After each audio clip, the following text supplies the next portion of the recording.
over and let me pull up chat. Wish they made this a little bit more user-friendly for sure. And let me post your first question for today.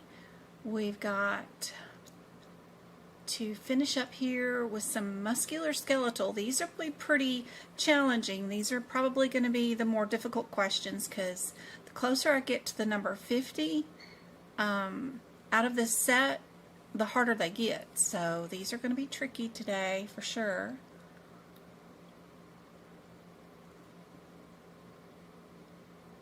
How's everybody doing? Where are you guys typing from? And when are you taking your medical coding certification exam?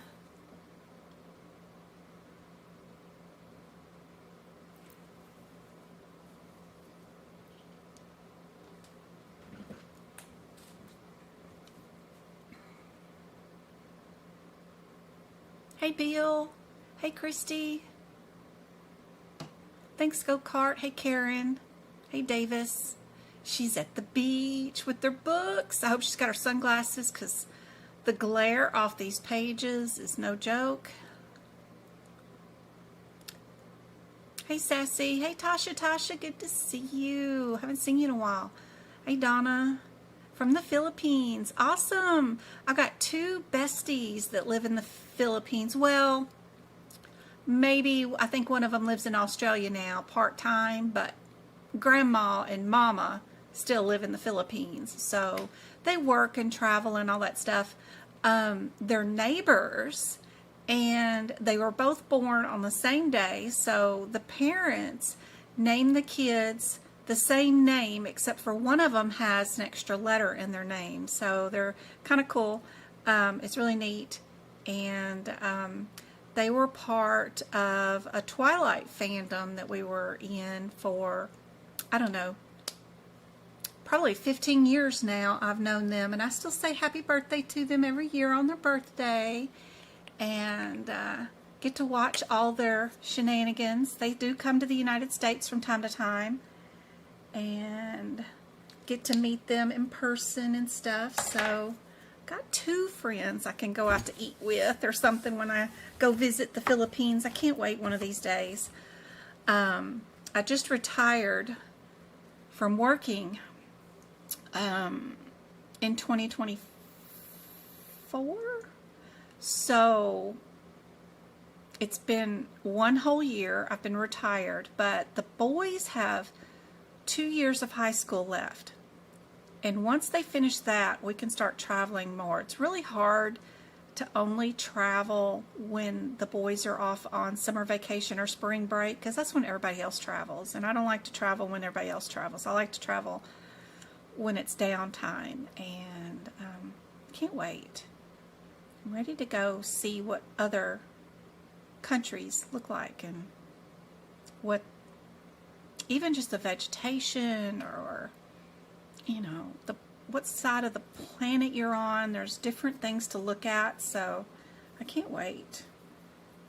We are planning and saving money so we can go visit as many different countries as we can before my time is up on this spinning rock in this solar system. So if I'm lucky, I got, 18, 20 more years left. So as long as I can stay upright and walking and everything else, hopefully I can get as many countries visited in the next 20 years or so. Hello from Louisiana. Good to see you. You're from Texas and you're taking your exam in September. We had some people take their exam, I think last week. Hopefully they'll pop in a minute and let us know how they did. Let us know if they saw anything totally odd or unique on the exam that they've never seen before or heard me go over. That's always handy dandy, but hopefully it's pretty standard. I do have one of my very first public events happening this Sunday. I'm going to go over my predictions of what's going to be on the certification exam in all 18 areas of the exam. I've done this presentation twice. One teacher asked me to present it to her class. I've done that, and then I presented it to my class this year. So I made some changes to it. I'm still making changes to it, and then I'm going to present it this Sunday for you guys if anybody wants to attend. It'll probably be like 3 or 4 or 5 hours long, but I'm going to go over each subject like anesthesia. Okay, here's the guidelines you need to know for this and what to look out for in this area, and here's just some practice questions on this area. Here's how you attack the questions in this area, and then maybe some predictions on codes that I think are probably going to be on the exam. Like if you're in the anesthesia section and you're looking at some of the CPT codes, you can tell that some of the codes are super similar, like 00700 versus 00800. The only difference is whether you're upper anterior or if you're lower anterior, and those distinctions can make a huge difference on the exam. Do you know what's in the lower anterior abdomen, and do you know what's in the upper anterior abdomen? That kind of stuff they probably test you on, so I can make some pretty good predictions.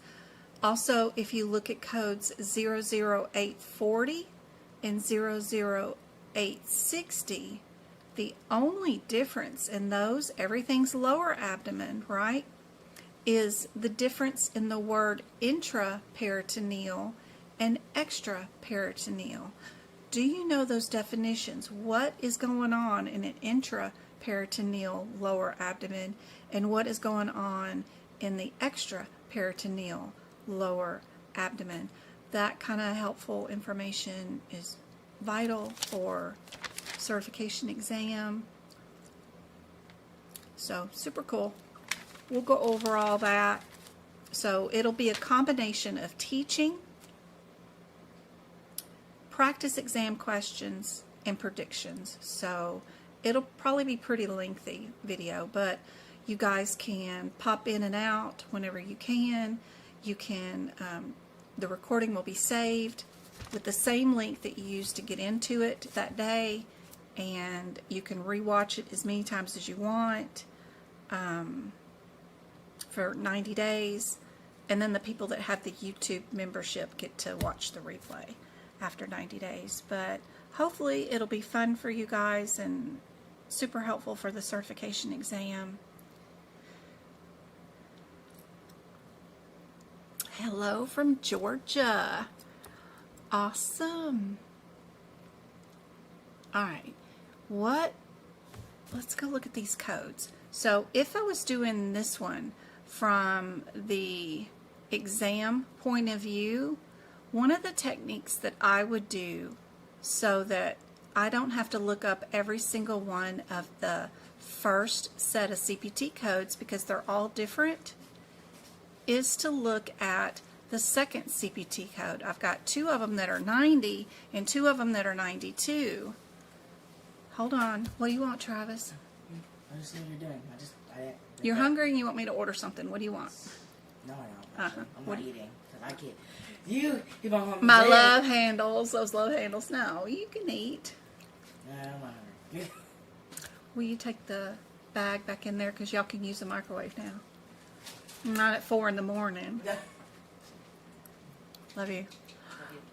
So you can see how the second set of CPT codes in these answers, if you only looked up the differences between the 90 and the 92, and you could figure out which one you were, that would eliminate you having to look up all 4 of these different codes, which is kind of handy.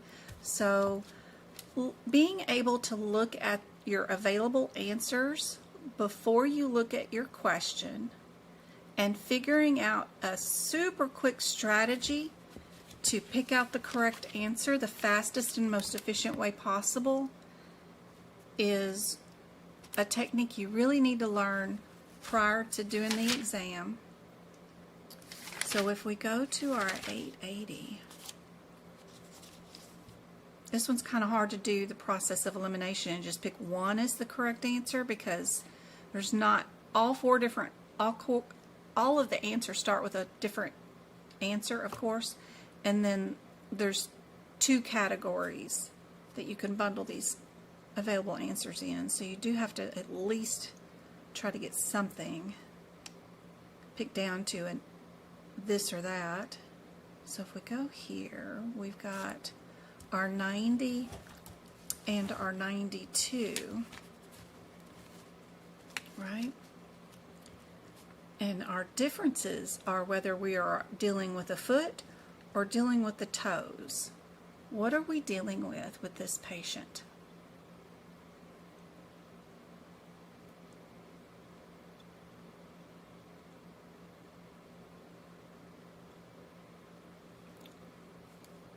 We're dealing with the foot, right?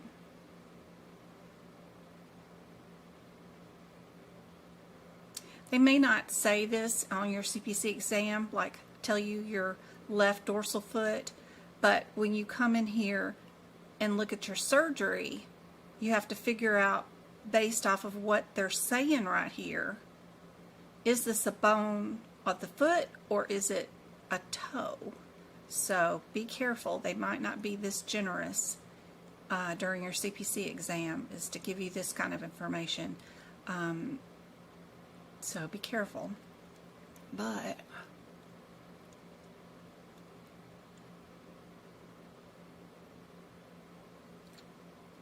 we know that we're going to be a 90, right?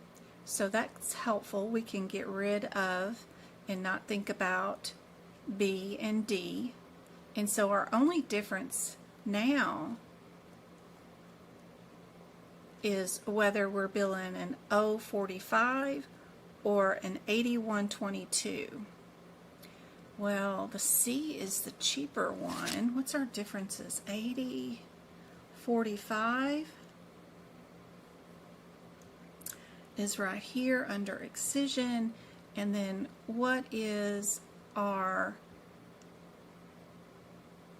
8122? It's on the next page.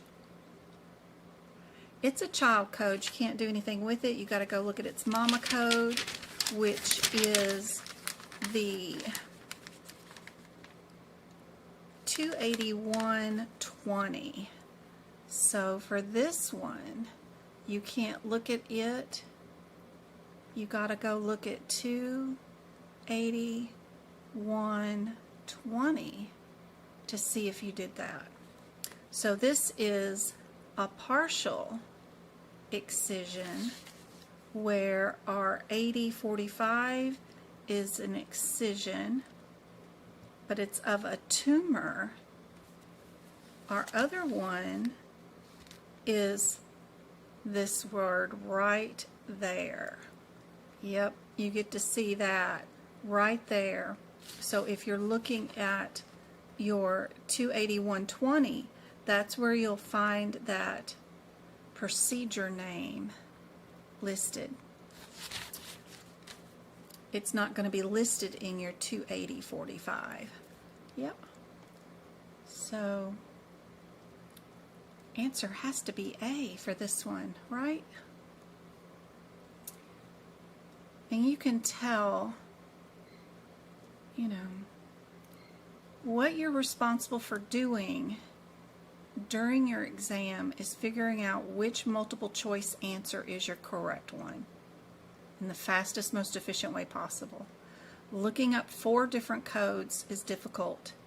I did this by looking up 4 codes, but I did it in a more strategic manner where I could break it down between the 90 and the 92.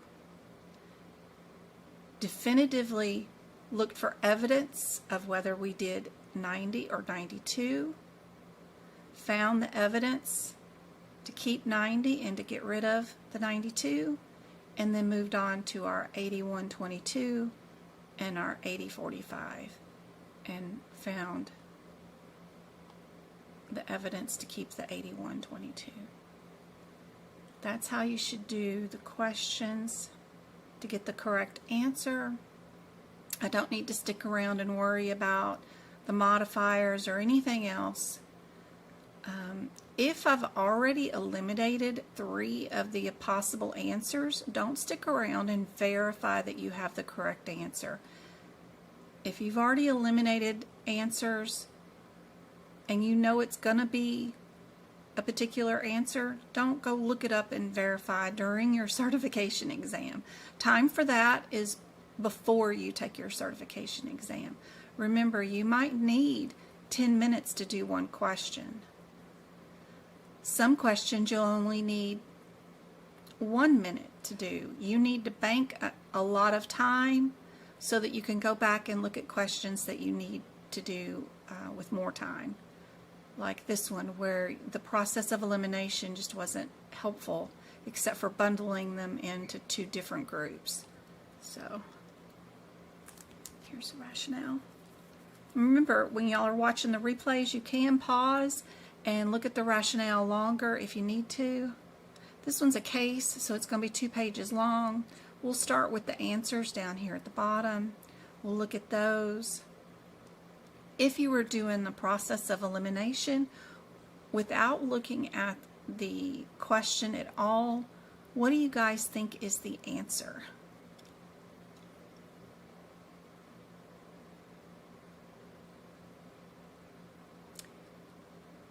We got September.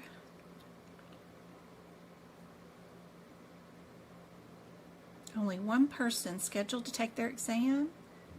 September. Louisiana. How's the weather in Louisiana today?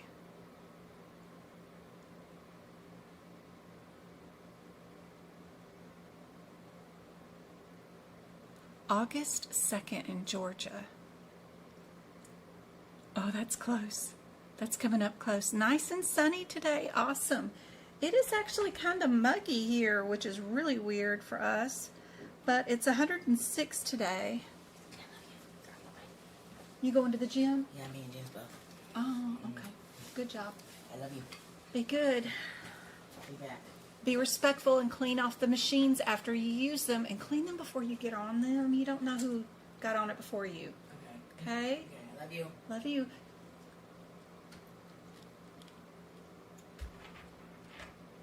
Both the boys going to the gym.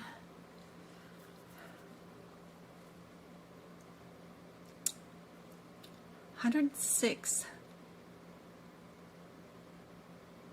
here in Arizona. Everybody likes A if they were doing the process of elimination. Okay, let's go to our 29847. Let's go look and see what's going on in that code. 29847. It is a child code. You can do nothing with it at all. Don't even look at the code descriptor. If it is a child code, if it is indented far away from the code, then you know it's a child code. You got to go find its mama, find the code that is scoochied over its description next to the code number, and that will be the mama code for everything that is indented.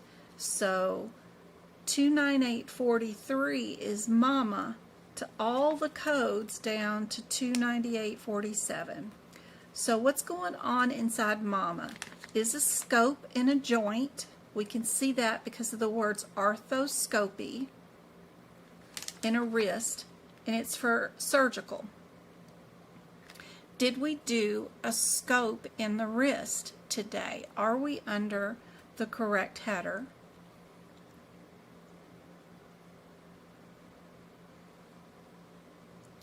We do have the scope.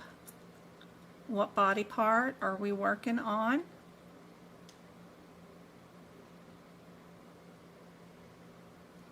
We do have wrist up here. We have scaphoid and lunate. this word, scapulate, or whatever, the motion of the joint. We got right here the ligament, and we got these and these, right?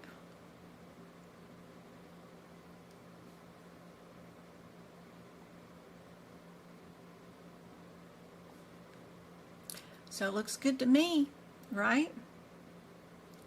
But I think that's where we're at.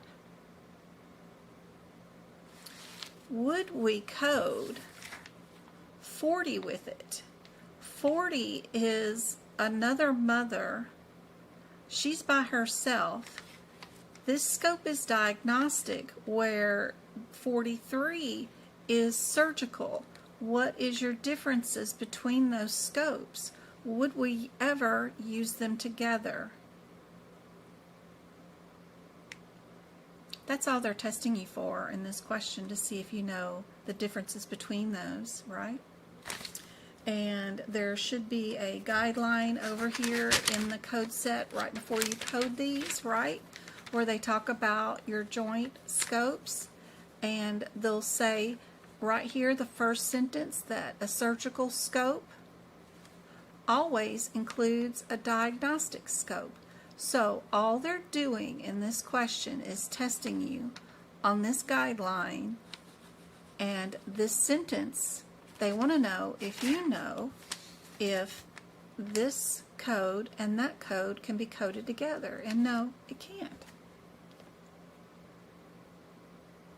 So you know D is a coding irregularity. You know they did not go in and just diagnose an issue. They actually went in and they did K-wires.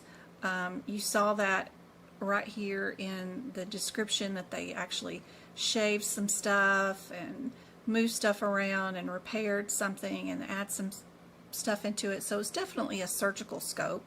So we know we would be here under the 43. We can look at our 46 to verify we did the right thing. 46 is an excision or repair of the triangular fibrocartilage and joint debridement, where 47 is the internal fixation for instability or a fracture. And if they're using K-wires, they're trying to make it more stable, right? Because it had instability. So you know that we are going to stay in our 47. Yep. Things that you can do to prep your book for the exam, now that you know that the correct answer is 47.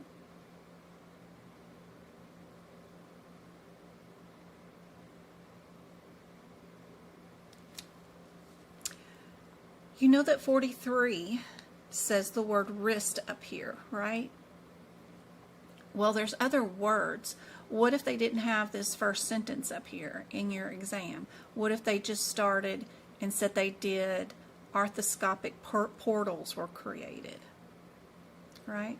And then did the thing from there on. Knowing that this bone and this bone are here in the wrist, you could add those to your notes right there. You could also add some of the ligament names, right? You could add the joint, an AKA name right there. You could add the ligament names right here too. Because, you know, what if they don't tell you they're in the wrist, and you got to figure out just based off of a ligament where you are in the body.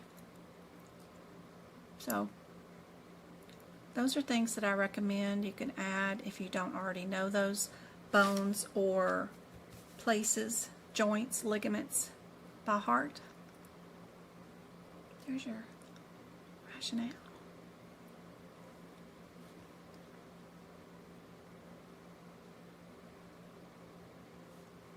Anyway, I hope this is helpful.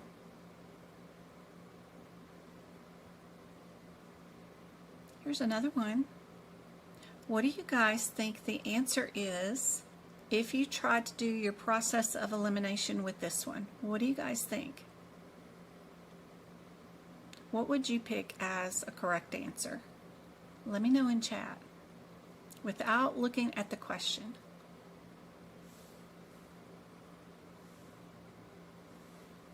Wiping those machines first, yeah.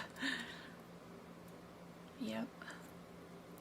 You don't know who's been on it. You don't know what microorganism is in somebody else's sweat or pores that pour out onto the machine. You just don't know. They don't go to Planet Fitness. They go to a local one that's owned by an owner. A private local person owns this little place that's at the end of our neighborhood street. So it's not like it's corporate run, so I don't know if it has like better standards or less standards or equal standards. It doesn't matter. You're still dealing with humans, and humans are dirty people anyway. You know, we're just all animals out there in the world anyway, so I don't know. It's always good to wipe them off just in case. Got unlimited supplies there. You can wipe them before you use them and then after you use them.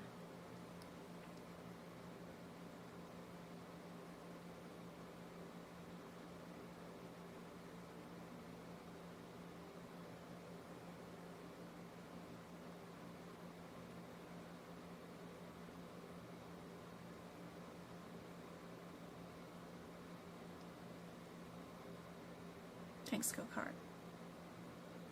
Why do y'all like B? Alright, so if we did look at the codes, of course, I like the ones that end in the 5s. There's 3 of them here that do end in the 5s, and then the cheapest one right there, if you're just looking at the first numbers, is of course B. So yeah, for the process of elimination and looking for similarities, I like B too. Good job. Alright, let's go find out what the answer is if we were going to look up every single, code and figure out what the answer is. Since all the codes are all different and all the codes are all different in the second code too, I'm just going to concentrate on the first thing. It's just a habit. I like to do one thing at a time. And so I'll just go to these codes first. I'll just go in numerical order.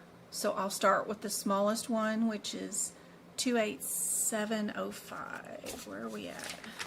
28705. So they're all going to be under the same header, which the blue header and the body part. What is our body part that we're dealing with? Is it foot? Foot and toes. Foot and toes is our body part.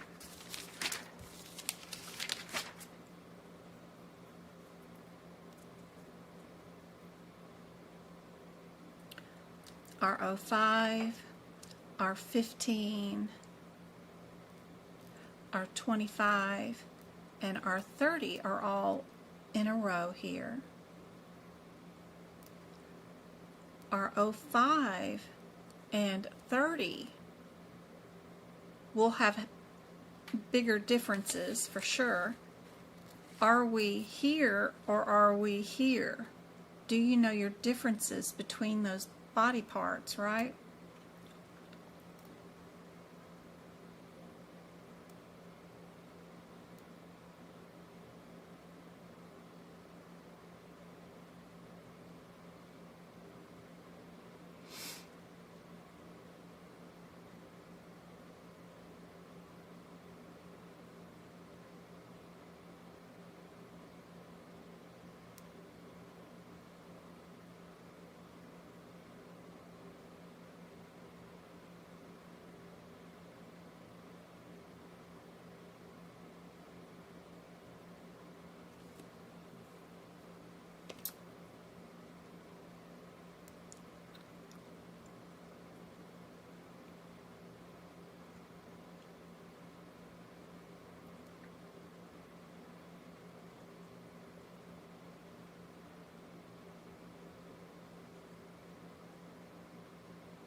They're trying really hard not to say anything that is in the CPT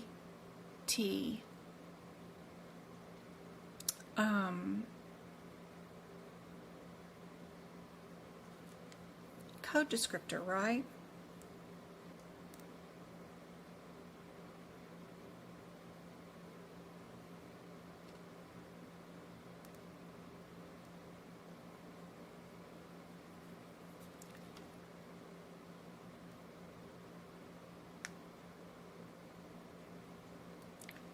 If you notice the spelling of your main term in everything that they are documenting that they did something to,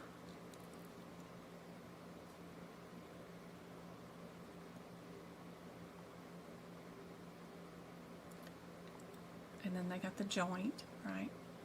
But your main term in everything that they were dealing with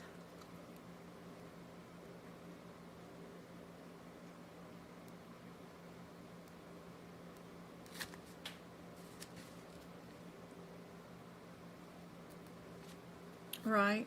You've got your 05s, it's also in your 25s.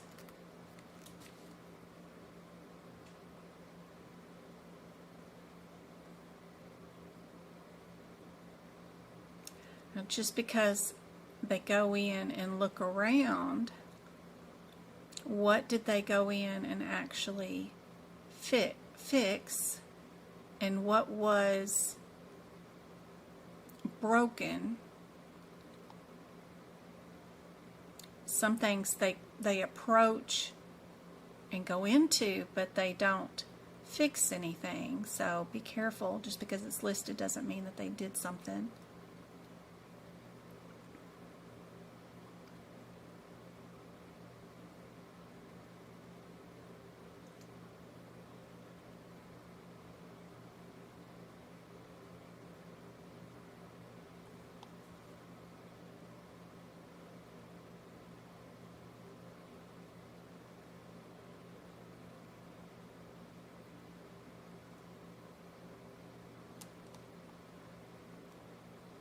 What do you guys think is the correct answer?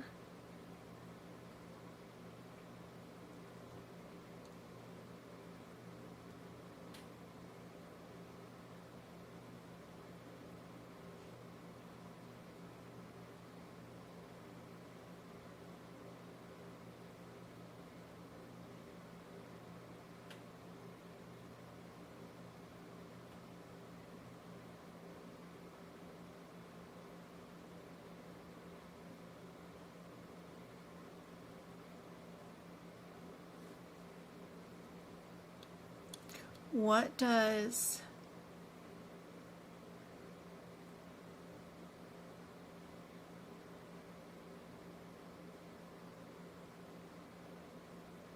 what body parts are we dealing with? You can also use the alphabetical index in the back to actually probably help out with this one.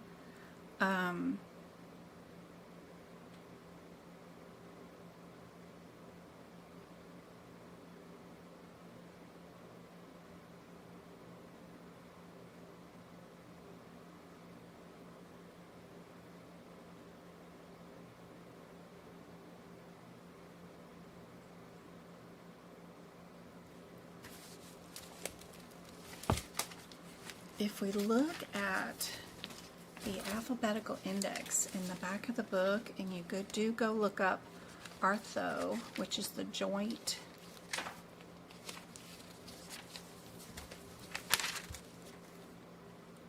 I-R-T-H, A-R-T-H,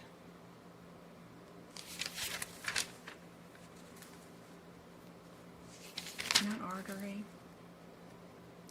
artho,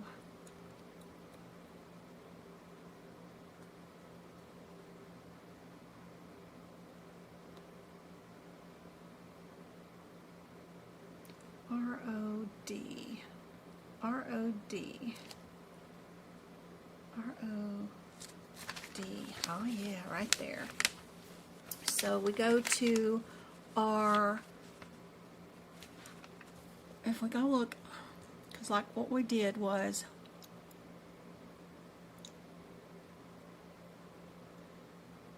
incision was made, yep. Fixation, yeah. So ankle joint, we would look up the arthrodesis, right? And then we look up our body part, which is our ankle. And what is our body part called when we come here? Is our talus, right? T-A-L-U-S. And if we are plantar, subplantar, triple, all those areas right here, tells you which one to go to. Pan prefix means all, every, right? So if you're fixing all of the T-A-L-A-R, all of it, you're doing the 05. If you're only doing below, sub, right, you would be the 25. So are you doing all of it or sub? So that's kind of handy dandy. 287, where'd we go? 287, pan means all of your talars, right? Sub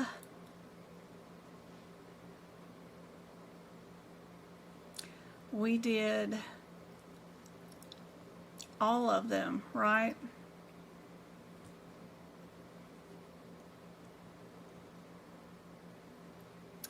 If knowing what body parts, and this was too difficult, you could always go over to your second part, right, and see what the second code would have been, which is probably the bone graft, right? Yeah, and telling which bone graft it is might be an easier option for some people that are looking at the differences between these codes.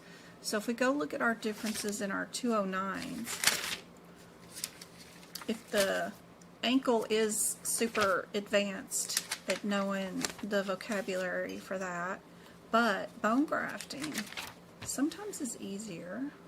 So let's go look at our differences between that. But pick a strategy. Either do the front codes or the back codes, or if you do the front codes and you decide I cannot tell the differences, then let it go and run to the back and look at the differences between your second codes. So our 900 code is a bone graft for a minor or small, to 902 is for major or large, 910 is for costochondral, it's a cartilage graft and not a bone graft, and then 24 is fascia graft, which, no, tendon graft. Okay, did we do a tendon?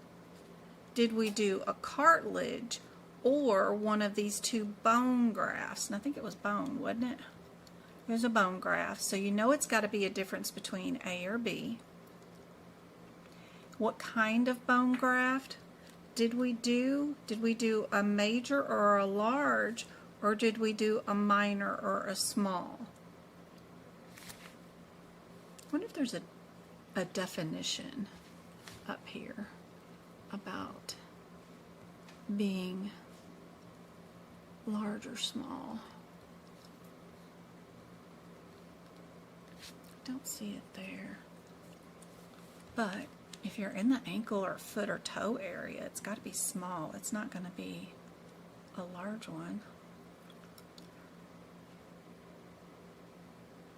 Bone graft from the fibia was prepared on the back table.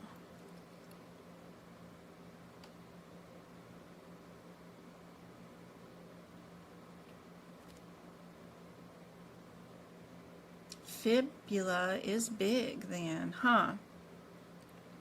That's a big bone. So it must be the 902, because that's big. Fibula. Yeah.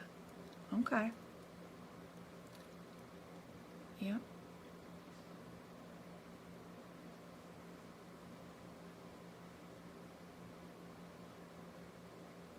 And they're trying to confuse you. They've got made 2 large blocks to fill a defect in those bones, and then they made small blocks of bone to fill in smaller defects in these 2. So they took one bone graft and they technically made 1, 2, 3, 4 grafts out of it. Yeah. I would call that a B. Yeah. Very cool.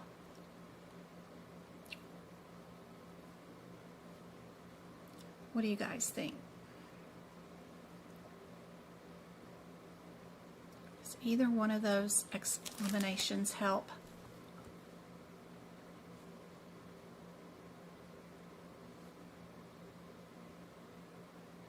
I got 24 of you guys on, 14 likes.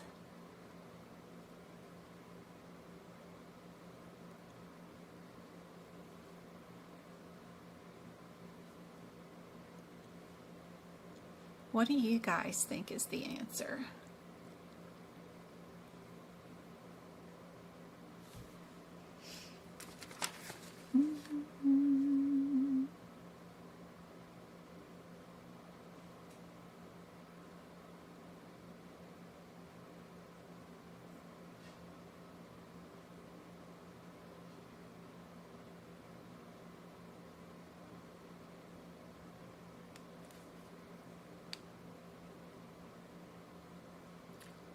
$209.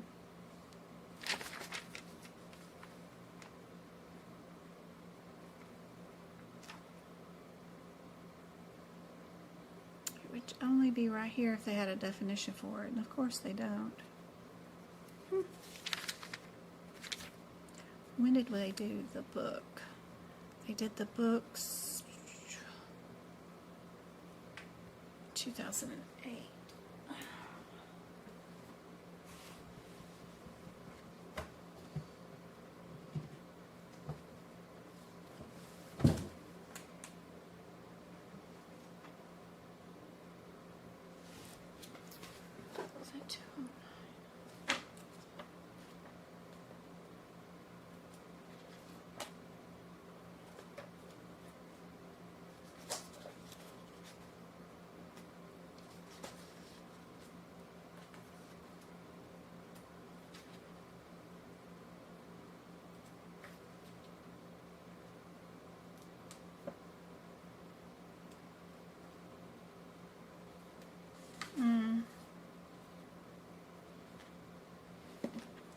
I like to look in some of the coding books I've bought over the years to see if they have any explanations. Sometimes they give me like bigger explanations of the descriptions of the CPT codes.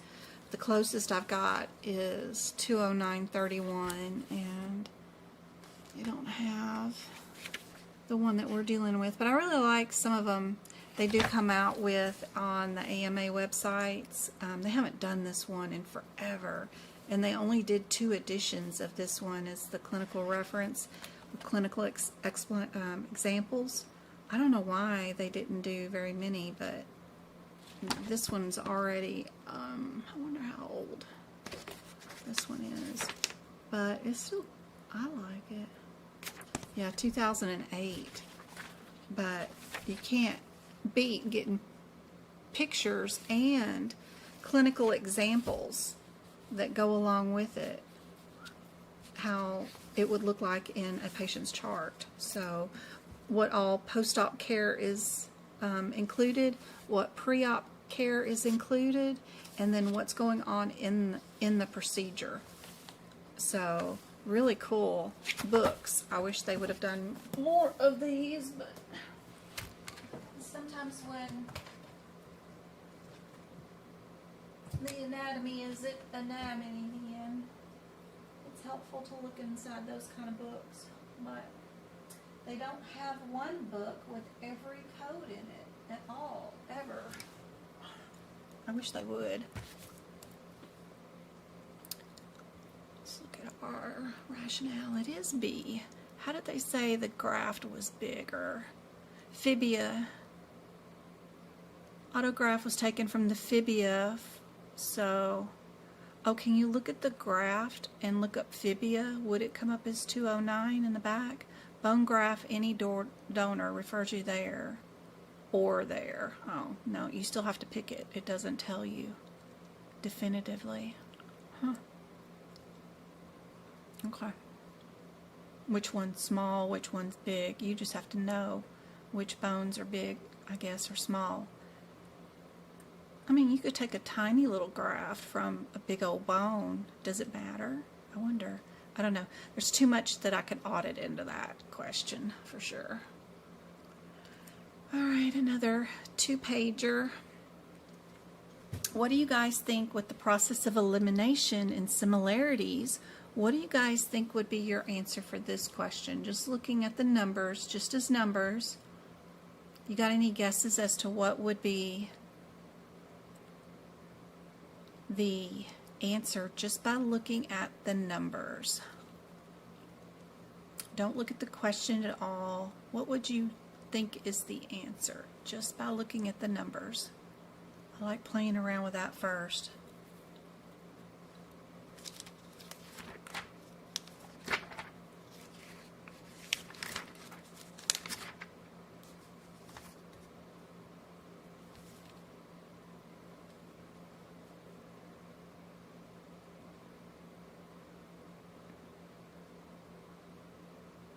Hey Karen, hey Denise. I look forward to seeing you on Sunday. I think I saw you had registered too, so yay. Excited to see you. Hey Tarantino, good to see you. You guys like A? Because 2 of them have, but see the numbers are different. That's a 246. Versus the 245, and then the 85 is cheaper, but this is a smaller number. I see why y'all like A, because first glance it looks like it's smaller than the 86.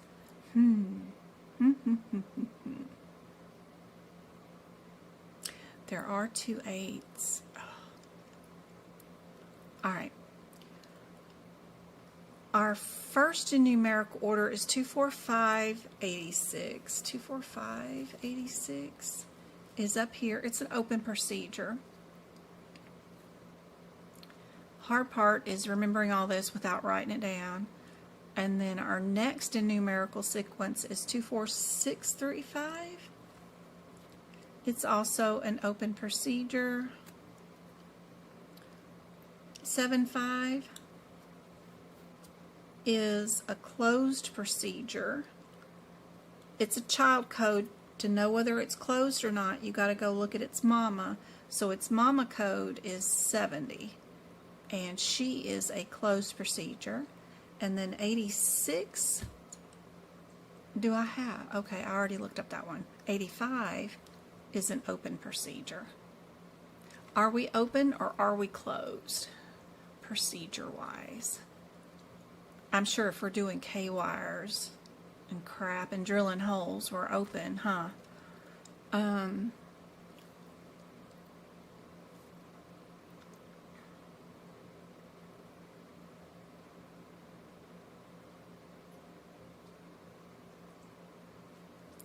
incision was made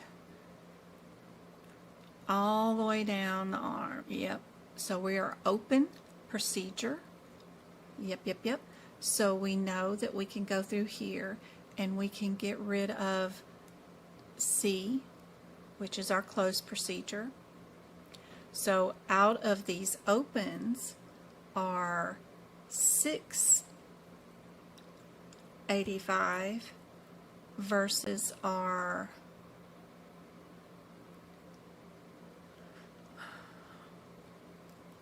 46, 35, 85, and 35, 86 over here. Okay.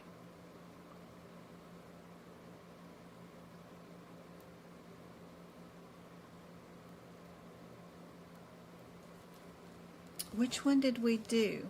This one is a joint. The 245/86 is around the joint fracture or dislocation of the elbow joint. So this one's all joint.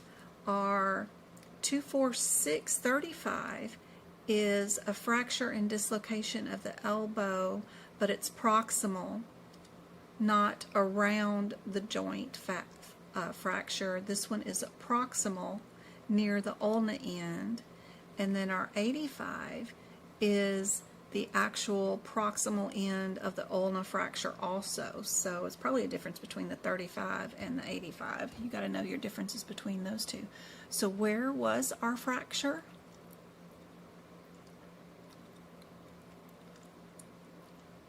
We exposed the proximal ulna. Already see that right there. So I know right away that I can get rid of A because we're not peri joint, we're proximal. So both 35 and 36 are both proximal end of the ulna fractures, right? But what's our differences between them, right? One of them has the radial head, and one of them has another boat, that bone right there listed.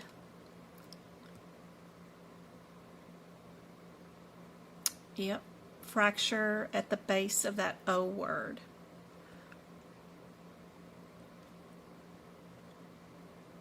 That one's not in the 35.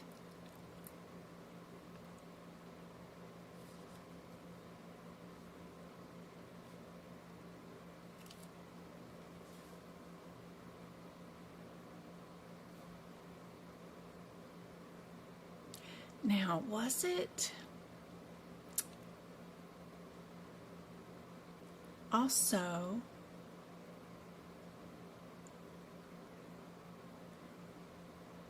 we've got the fracture here, fracture there.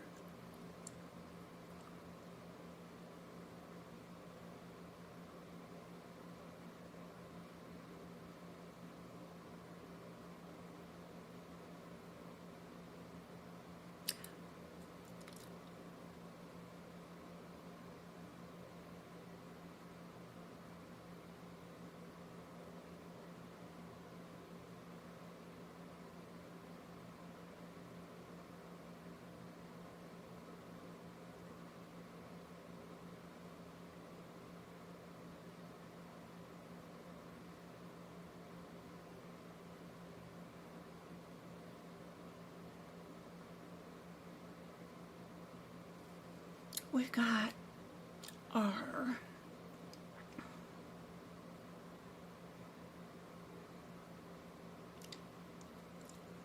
we don't have the crayon process. Maybe we are peri.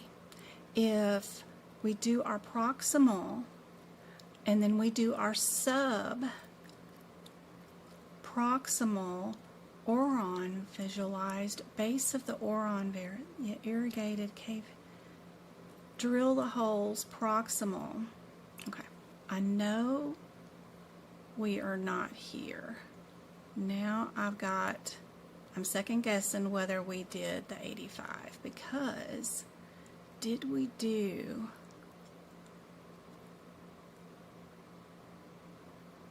or the 86, the 85, 86? No, I like our 86. That's it, because of our oron process, or L-E-C-R-A-N. This one was the Perry. Yep. And we are not Perry. We are definitely the 85. Yep. Got dyslexic for a second. Yep. We definitely have that.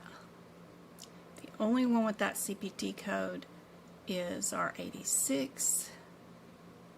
Yep. And we've got it here. And we've got it here. Yep.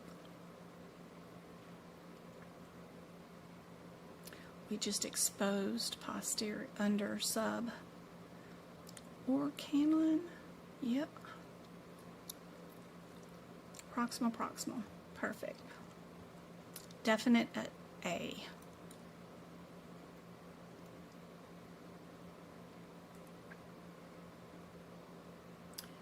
$35 was proximal end also, but it was radial head. That one was radial head, and we don't have that mentioned at all. And 75 was the or whatever, but it was a closed treatment, and we did not do closed. Yep.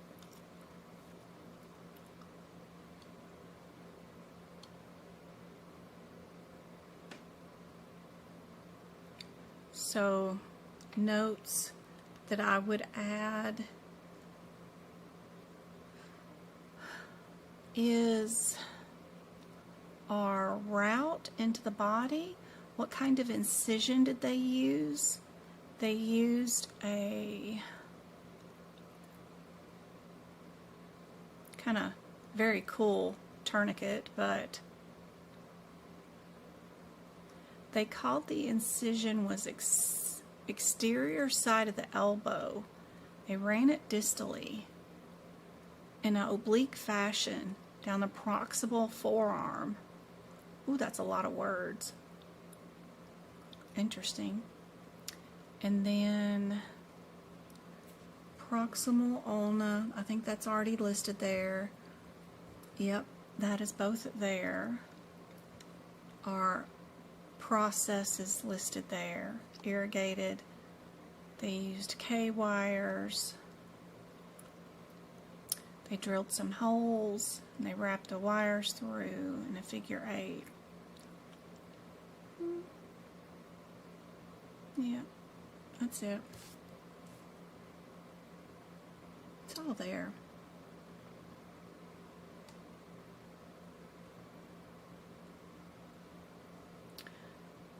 Who's checked? Let's see what our... They say to go look up fracture ulna, that word, and then open, and it'll tell you to go straight to that code if you use your alphabetical index, which is probably a lot faster than looking up the differences between all 4 of those CPT codes, because they are confusing. But the first thing, figure out whether you're open or closed, always.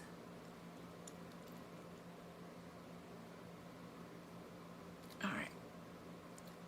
What do you guys think is the answer for this one? If you're just looking at the process of elimination, similarities, what do you guys think is the answer for that? Catch up with chat. Katie. All right, let's see. Who did I miss? Denise said she'd be there. Jen, I have a question. I take a test on Monday, and I have a question that stumped me on a practice exam. Yep. When you have 2 codes under the same heading, like that and that, how do you determine which one? Yep.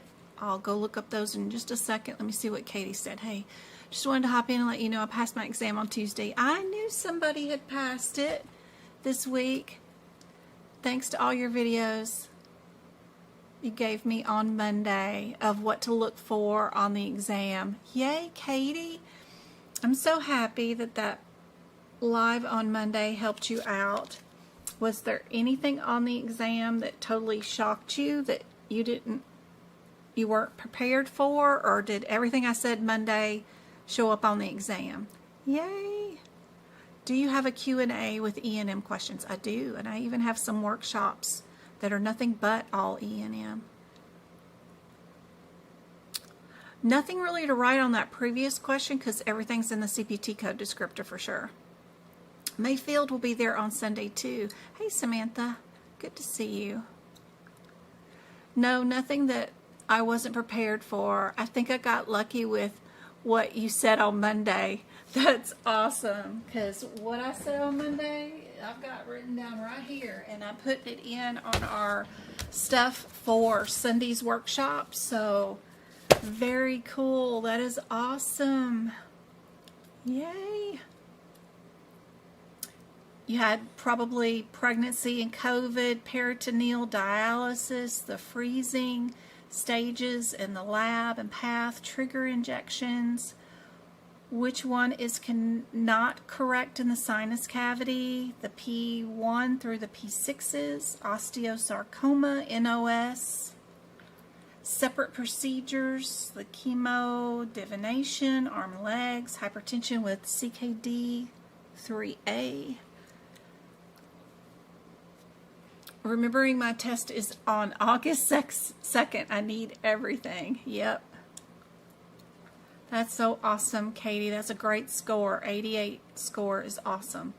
All right, let's go look at those two codes that Tam had. She had 32555.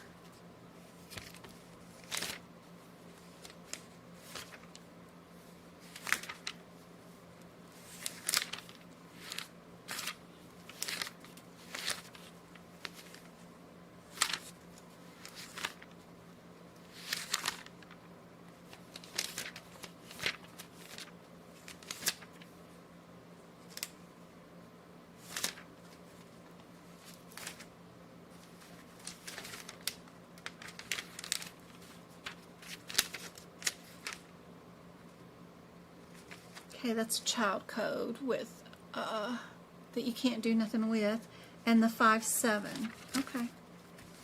All right.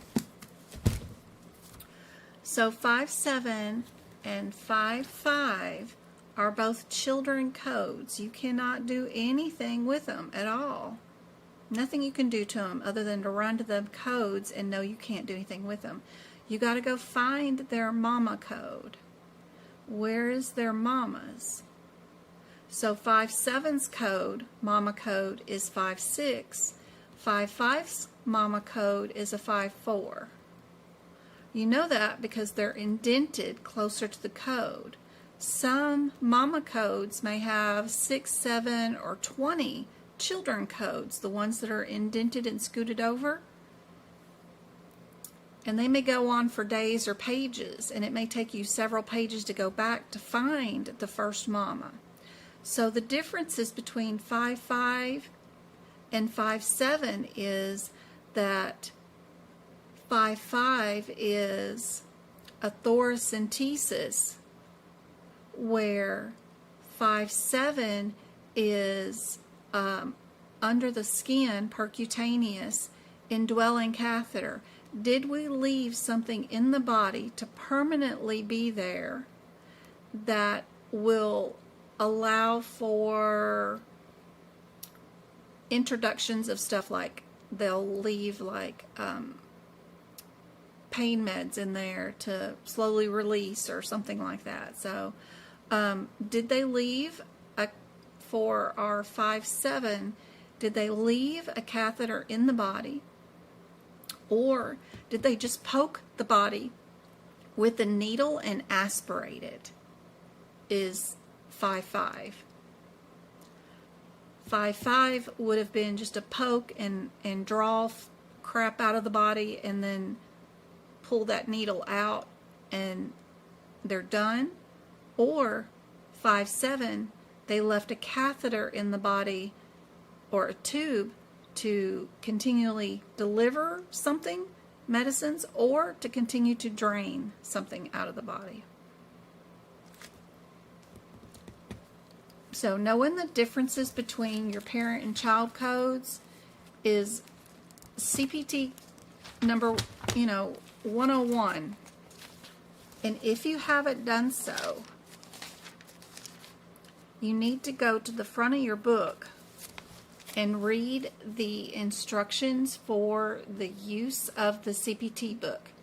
This explains the formatting of the codes, like what a mama code is and what a child code is. It's right there under the formatting of the terminology. Why do we have some codes that are indented and why we don't?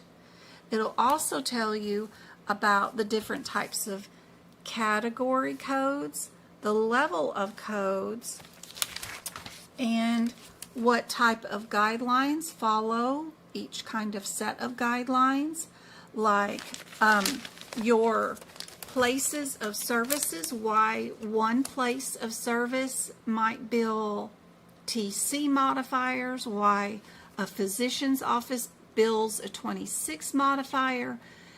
This is all handled up here in the front of your book. Why and how do you deal with CPT codes that are dealing with time, like 1 hour of infusion versus 2 hours of infusion? Well, what if you have an hour and 30 minutes? How do you deal with that? How do you know which code you pick?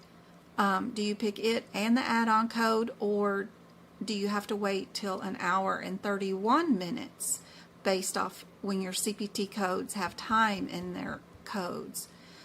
All that is done up here in the front. What different types of codes do you have? Add-on codes. How do you add, or when do you add modifiers, with a ton of examples? They show you right there. What about unlisted procedures with examples? They're all listed right there. And then what do all the symbols mean in the CPT book? How do you deal with the appendixes D, E, N, K, T, P, and N? All those things in the back of the book, or even appendix O.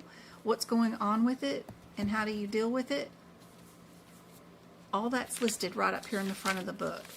And that will help you when you're back here and you're dealing with codes 55 and 57.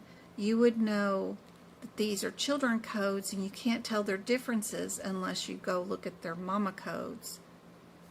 If you knew the way the book was set up, how it was formatted, and how do you go about finding them. Because sometimes the mama codes are not that simple to find. Like, you may have to go way higher or on other pages to find them, especially in the digestive system. It gets crazy in the digestive system where you got to find your differences. And some of them are really, really, really important. Like if you looked at code 31231 versus 31254, those two mamas are crazy difference. One of them is a nasal endoscope, and the other one is also a nasal endoscope, but there's a tiny difference between those two, right? And knowing what the differences are even between the parent codes, much less even the children, is vital. And you'll know how to figure it out if you know how the book is set up in the front of the book. Just takes practice. Takes a lot of practice, but hopefully that is helpful to you about looking at your mama codes and telling your differences. Katie, 88. Congrats, congrats, congrats.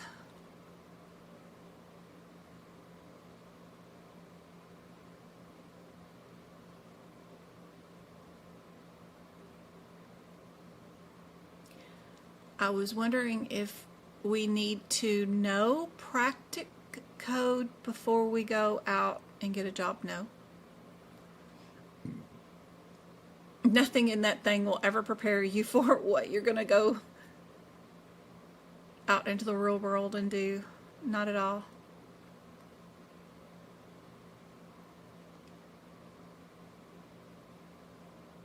Yes, she said she had all of that.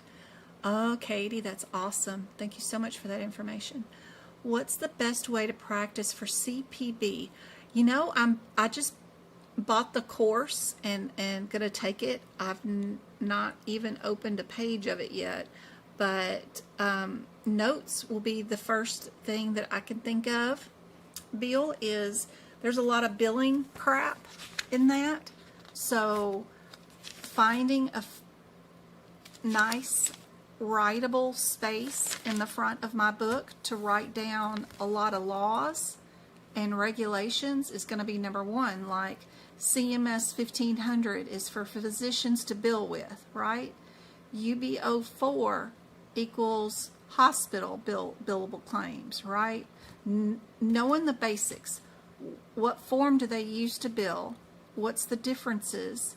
What is a merit-based incentive payment system? What is a not covered entity? What is a notice of privacy practice? What is an OP report? What is APM program? What is OCR? What does the Office of Civil Rights do? What is a MAC? Not under anesthesia, but the administrative contractors. What is regional? What is national?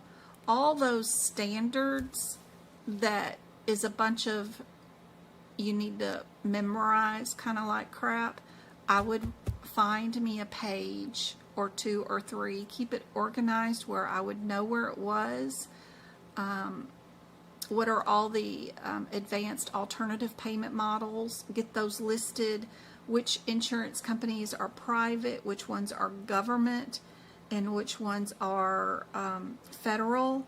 I would have my OIG, my high tech, my APM, my HCC and C, electronic transactions and remittance advice, all that stuff listed in areas where I could find it, so that during that exam, when I'm asked those questions, I could run to my book and find the answers. So that's what I would do for CPB, is anything that's in that study guide that I don't know by heart, I would find me a note page and then keep it organized, tab what's on which page, like insurance plans on one page, the payment policies on another page, you know, different payers on another page. I don't know. I would try to do my best, but keep it all organized, put it in my book so that I could reference it during the exam. And then practice all the practice questions that they have on AAPC's website.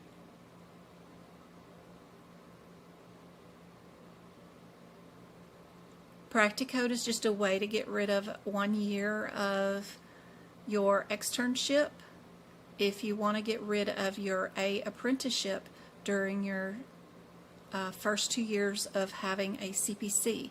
If you go for other certificates like CPMA or CRC, they do not come with a 2-year apprenticeship, but CPC does. So if you've not ever been in the medical field and you did not take a course, it will take 1 year off of your apprenticeship if you do all 600 cases. It's just a way for AAPC to sell you a way to get rid of 1 year of apprenticeship. You do have 2.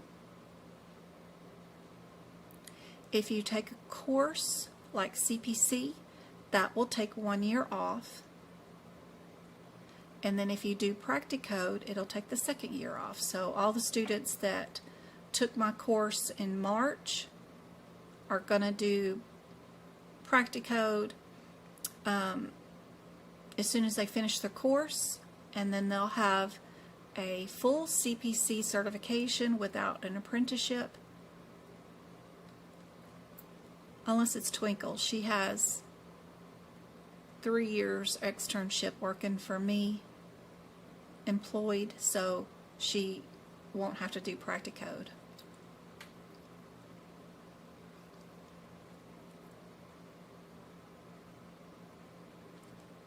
Tam says the catheter stayed in place. So, yep, it would have been the 57 code would have been the correct answer. Yep, yep, yep. You're welcome. You're welcome. For the CPB, you test the same 3 books. Yes, you sure do. As far as I know. Does it have the, I've got the course, I got to open it. Do they ask you any PCS? I hope not. Ugh. But I got the course.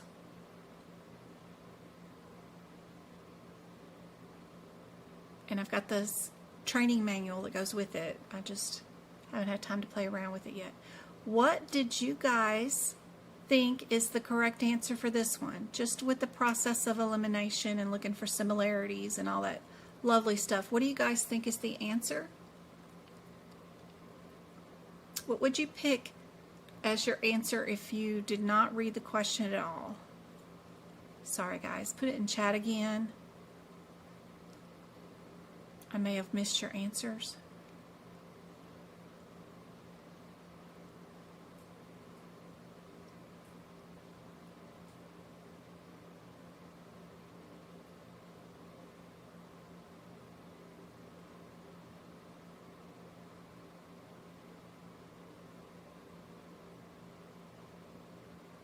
Or D, ugh, is it more likely that you did 2 codes in the same category? This would mean that you did 2 different scopes into the body on 2 different knees if you did the 59. 59 would be a distinct separate procedure, meaning if you went into the knee right here in these 298 areas, wherever those are, that you pulled out the scope and then you put a separate unique scope into the body and did a totally different procedure unrelated to the first one. Is that likely when we're dealing with knees? What is this? 290, 298, 81.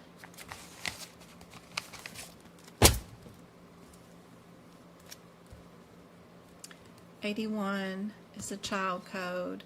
It's mama is 71.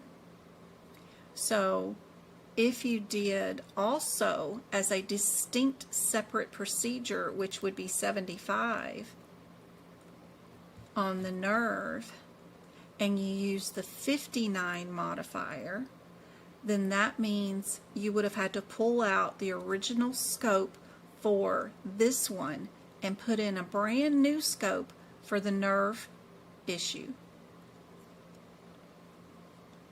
If you use the 51 modifier, then that means you did 2 procedures in one same area using the same scope-ish kind of like thing. So like you would have went in and done whatever meniscal repair is right here, and then you would have gone in and done the same with the same scope, you would have done the nerve repair. So if you're only looking at the modifiers, which one would be more likely, right, in your available answers?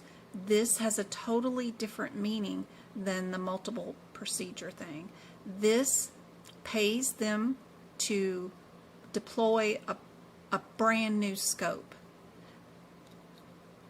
And this is a brand new scope. This pays them not as much money for this procedure because they're using the same scope that they use to deploy and do this procedure.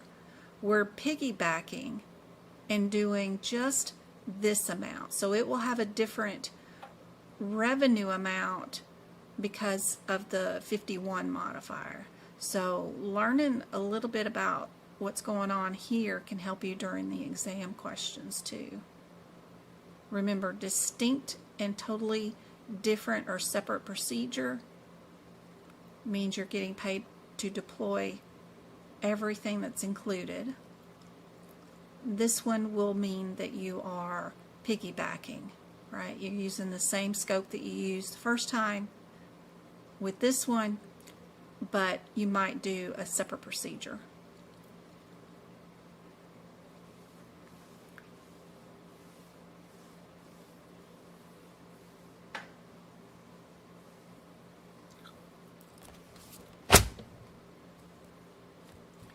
So our 80 means we did a repair that was both medial and lateral. If we did 81, we did either a repair on the medial side or a repair on the lateral side. If we did 82, it's also on one side.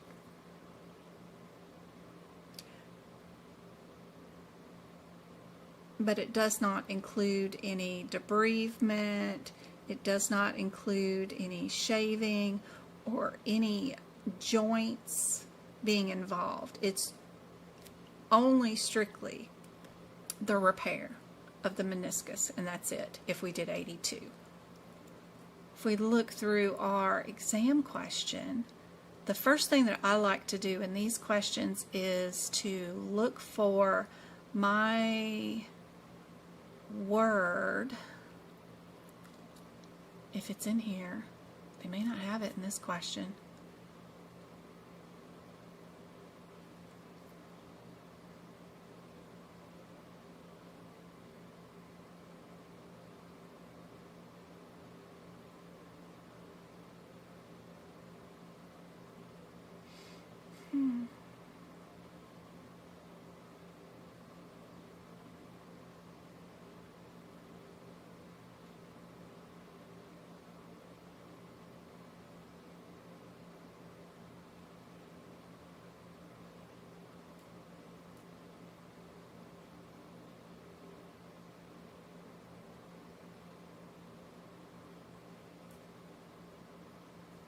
So we've got a medial tear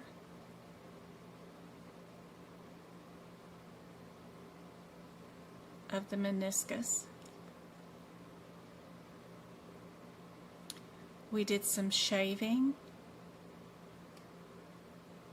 and some picking or drilling to smooth place out.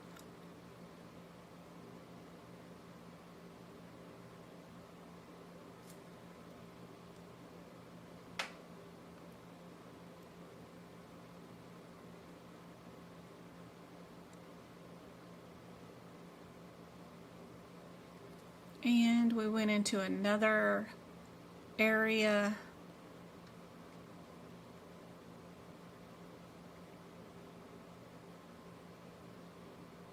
of the cartilage area and also did a little repair over there.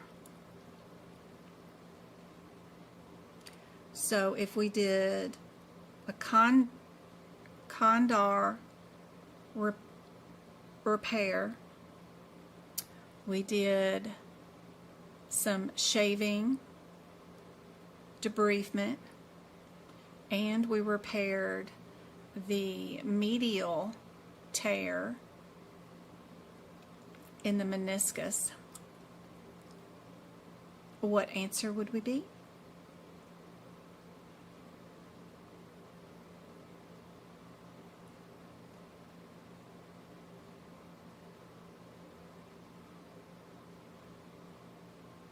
I may need a shot of Hennessy before I take the exam on Monday because, baby, my anxiety is a million, I bet.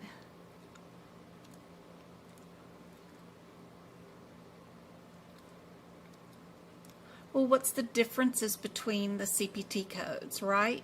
80 does a repair on the meniscus on the medial and lateral side. So I'm looking for the word meniscus here. every time I see it, did we do and repair a tear on the medial side and the lateral side? And I can see up here in the top that they went in to the lateral side somewhere. Lateral compartment looked good, right? There's a minimal degenerative changes.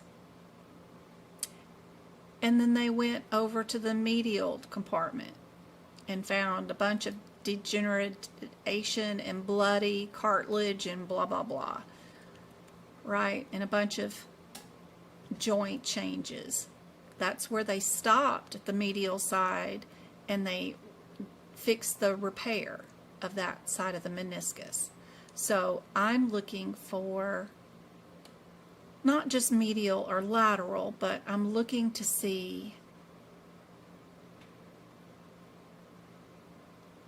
how was the lateral compartment side of the medials, right? And then how was the medial side? Because that makes a difference in these codes. If it's an and, if we did repairs on both sides, then I would find evidence of those both being repaired. If it's only one side, then I know I'm 81 or 82. My differences between the 81 and 82 is whether I did just that repair of that meniscus and pulled out and I'm done, then I know I'm 82. If I'm 81, I did debridement and other repairs even in the cartilage. So we do see that we did fix that meniscus in the medial side.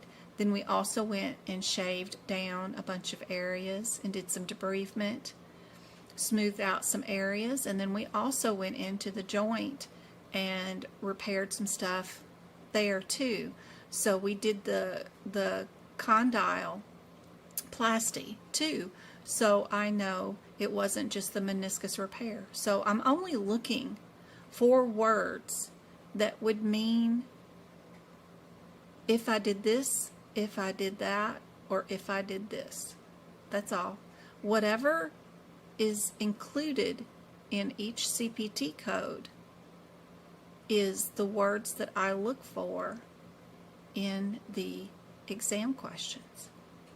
If it doesn't make a difference between the available answers, then I'm not thinking about it or looking it up.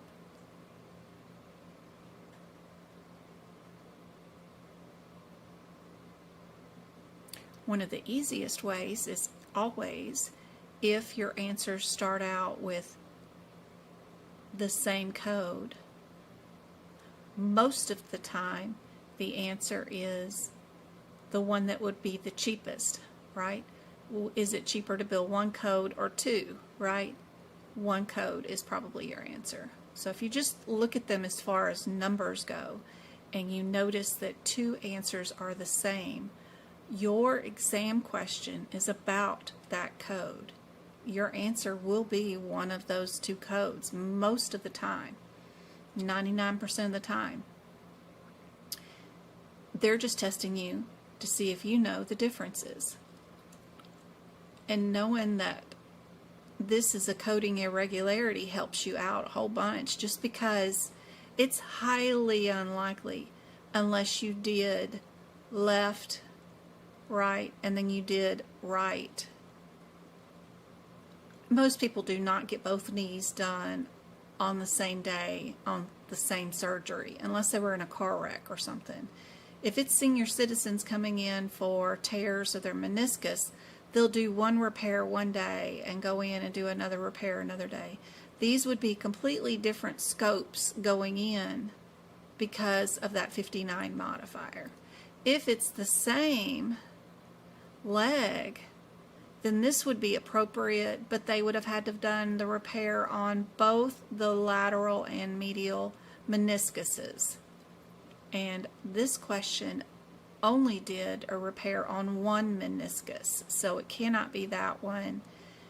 No one ever does this type of procedure. So our only difference is it just a simple meniscus repair and we're done, or did we do shaving and debridement? And I'm only looking for the words that make the differences between the available answers.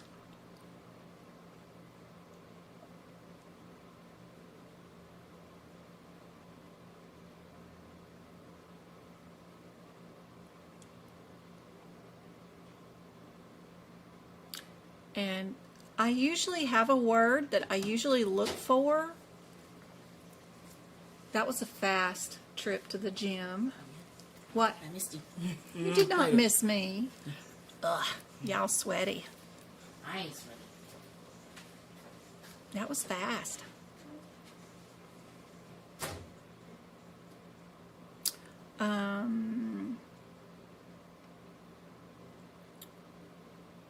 It's called a meniscectomy. So, and I don't see it in here. So this word, this question is set up differently than what I normally look for, my one word differences in the exam questions. So you have to be prepared for them to rewrite the question totally different and not rely on, it's always this word, look for this word kind of like thing. Go to your different answers. Look at the different availabilities. If your answer is this, what would you see? If your answer is this, what would you see in the question? If your answer is this, what would you see in the question? And go find evidence of whether you can eliminate one of them or two of them. Is how you attack this question. Of course, our answer is B.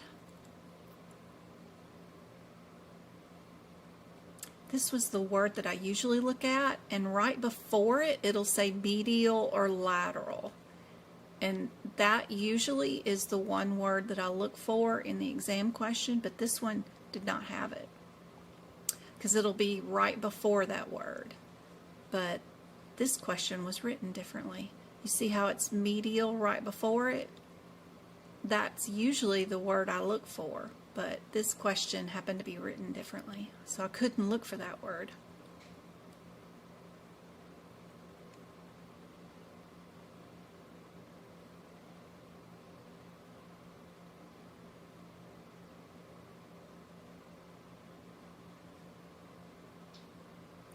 And you can see that they're telling you right here, in this case, the nerve removal is a separate procedure and is bundled with the 29881 and is not reported separately.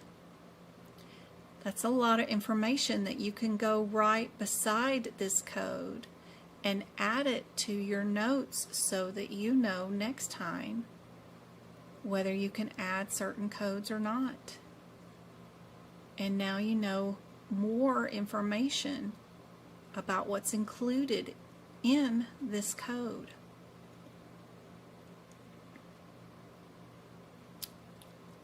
Very helpful. Our next one, it's 3 pages long. No, 4 pages long. Oh Lord. All right. We just take it one thing at a time, right? What is more likely your answer? Just look at the available numbers as numbers. What do you guys think the answer is just based off of looking at the numbers and not reading anything out of the question at all? Play around with the process of elimination and looking for similarities. See if you can pick out what you think is going to be the answer. What do you guys think?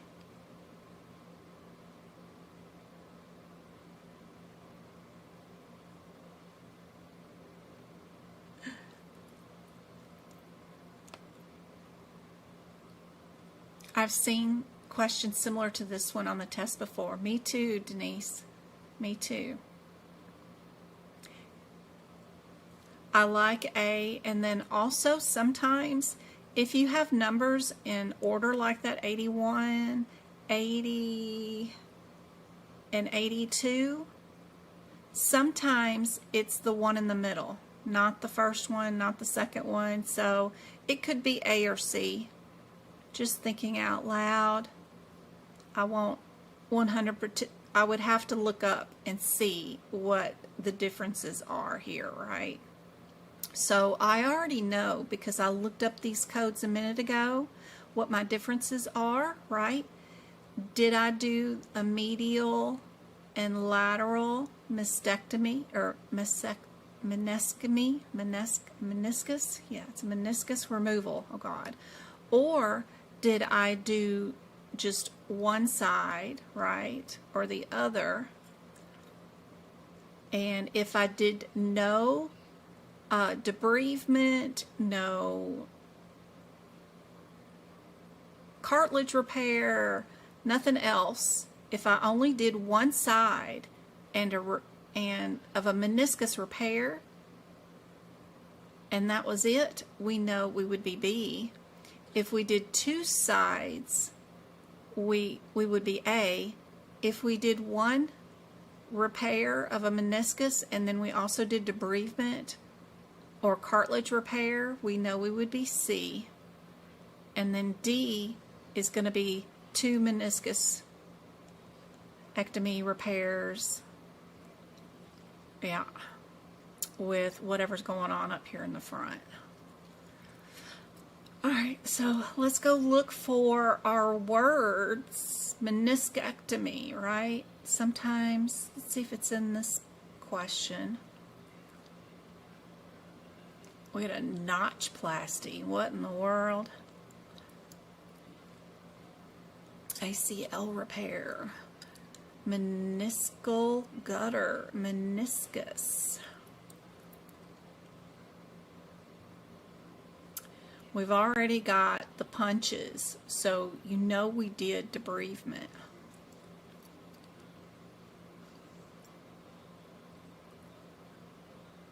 Medial.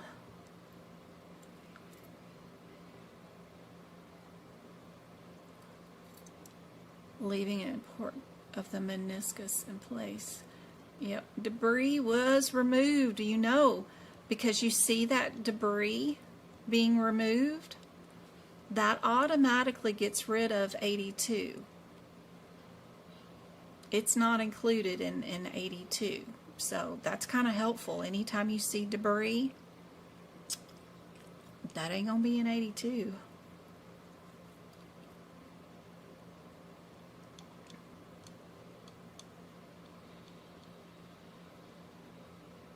Okay, did we do... all I see is medial, medial, medial, medial, everywhere I go. Medial.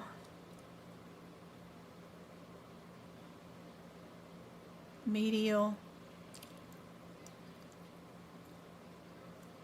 Partial, limited. Medial again. Now I'm looking for lateral. If we went into the lateral compartment, did we look around? Did we do anything? 50% of the meniscus remain. Next, we turned our attention to an ACL. Mom, I'm what? gonna go check the mail real quick, okay? Just gonna see if there's anything in there. Travis, you be careful.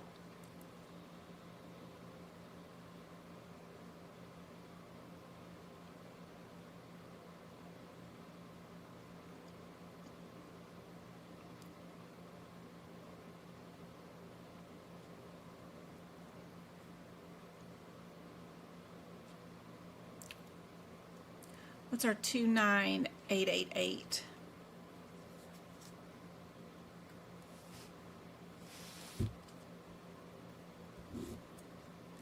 That is our ACL repair, right? Our 29888. There is a 29889. What is it? It is a PCL repair. We only did ACL.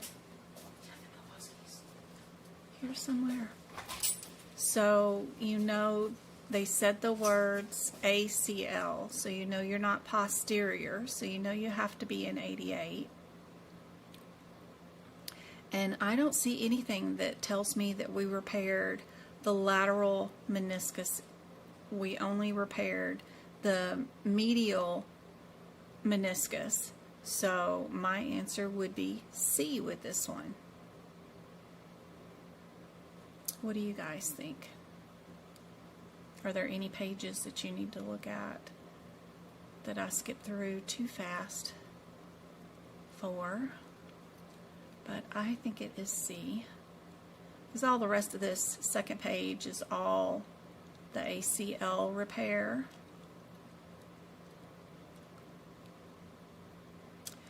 The words in your CPT book, anterior blank ligament and then posterior blank ligament, you can put the acronyms beside them, PCL repair and then ACL repair. And that's really helpful. They're just taking the first letter of each one of those words.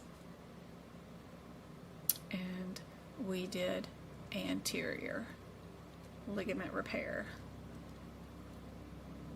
But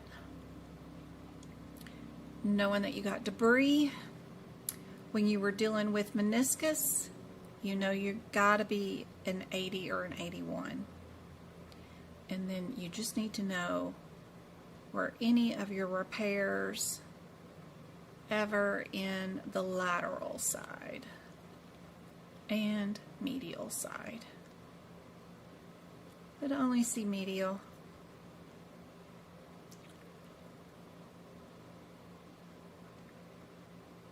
And you see how everything has the 51 modifier? Nothing has the 59 modifier because they use the same scope, right?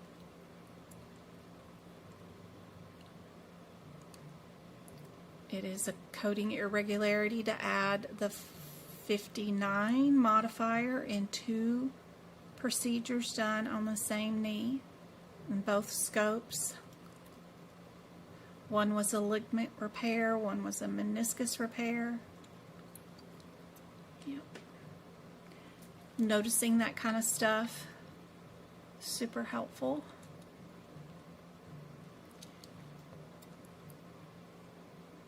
This one is C.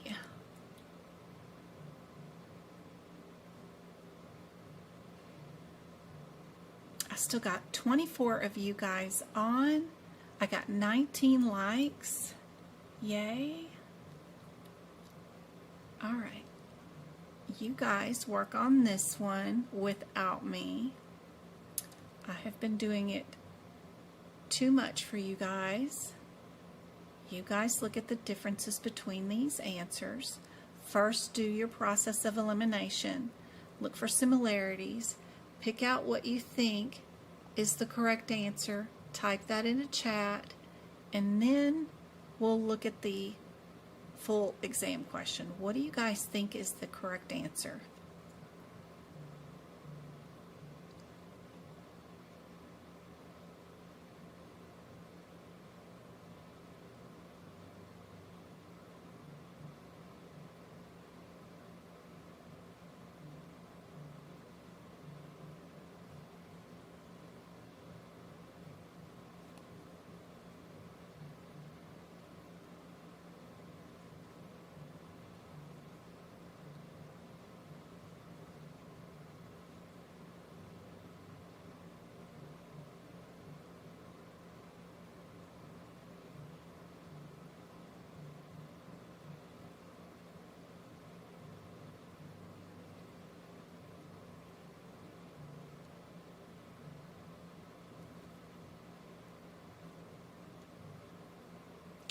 Does color coding them help you with the process of elimination? What do you guys think is the correct answer?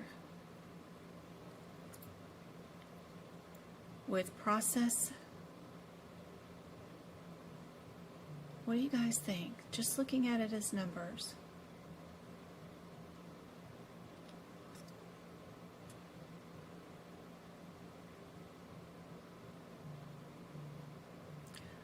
which answer has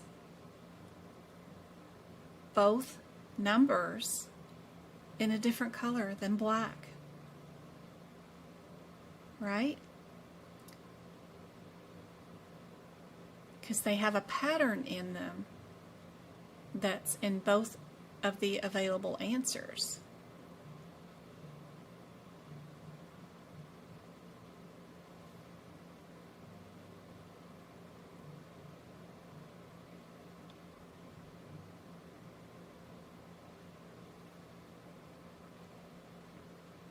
See how they're both lit up? We've got our 81s listed as our second code that's the same, and then 79 is in 3 of the answers. So based off of just that, I would pick A as my answer. But you guys look at your question here.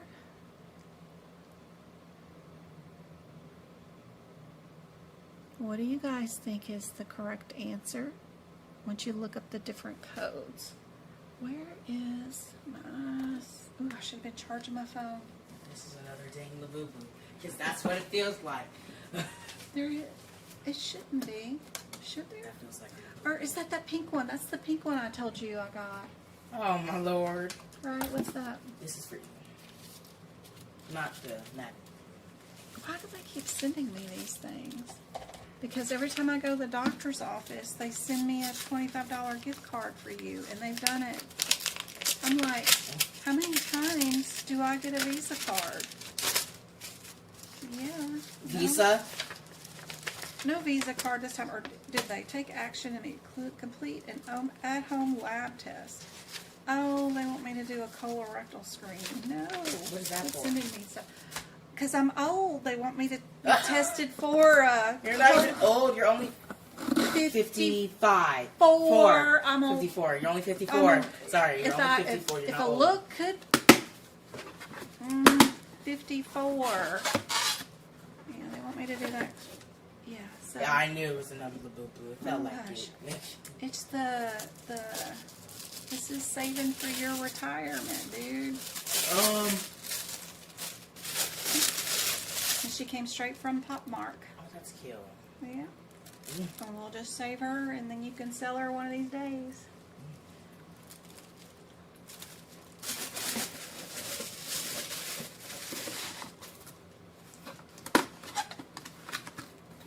Alright. And then I've got to get on YouTube. Let's see. YouTube.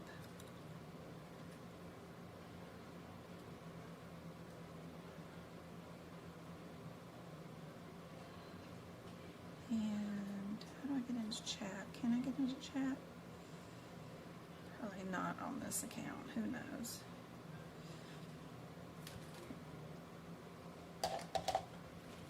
I do this phone.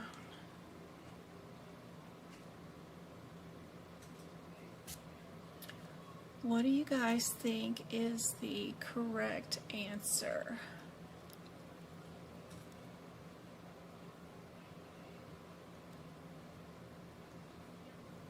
What would you guys pick if this was your exam question? You know you're going to get this one on the exam. Something in this area for sure.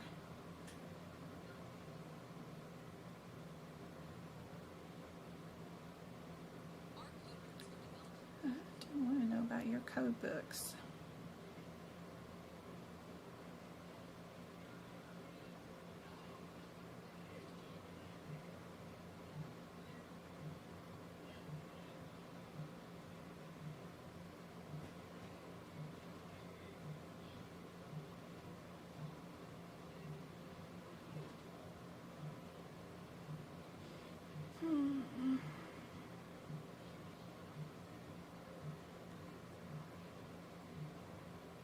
There we go. There's live chat. Took me a minute. Are y'all just saying that because I like and picked it for the process of elimination, or why do you guys think that is the correct answer?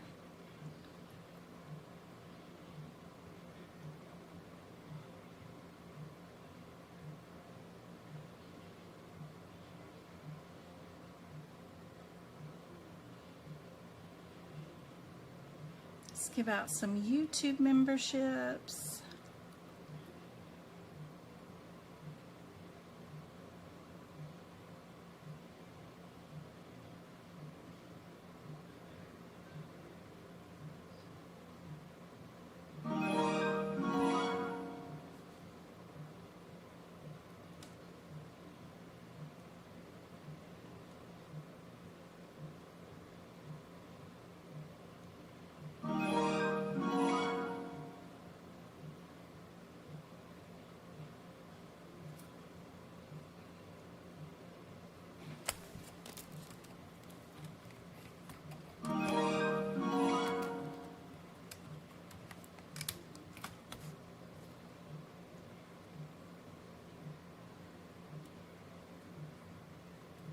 And did we get Craft, Liz, Diana, Dee Dee, and Nayla? Yay! Alright, good job. Let's see.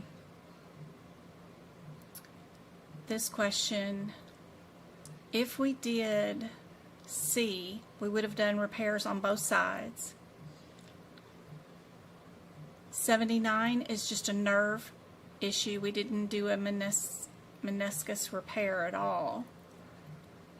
So what did we repair? We looked at the medial compartment, small tear. Can you order it on? We did debrief. So we know, yep, there's no 82 anyway. And we did the compartment cartilage repair. We did proximal medial. Yep. Anything lateral? Lateral compartment was normal. So there is no 80 at all. There was no nerve repair, so that gets rid of both B and C. We can only pick these two. So our differences between our 77 and 79 is the debridement or a repair. Did we do a blank or a repair? And this one was just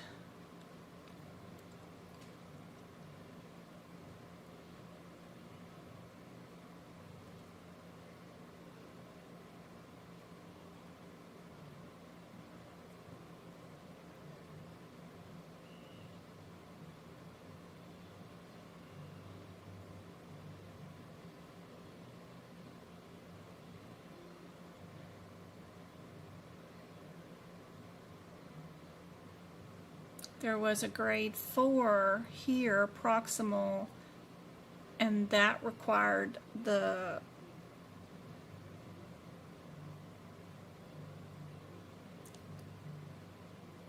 chondroplasty, yeah.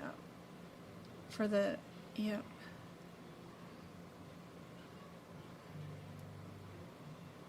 We did debridement, drilled down to the bone. We didn't do the abrasion thing. Yep.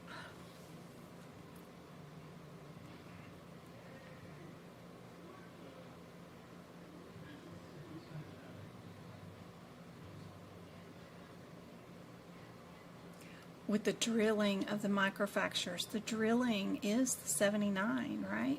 That is the 79. The other one was just shaving, right?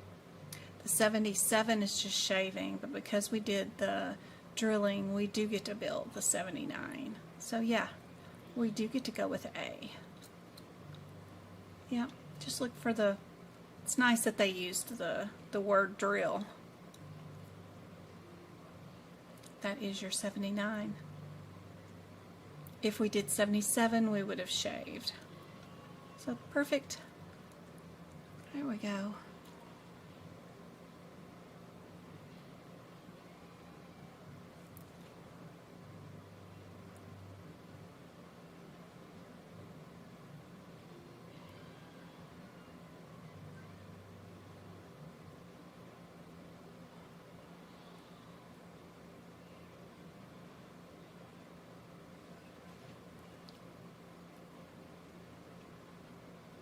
All right, next one.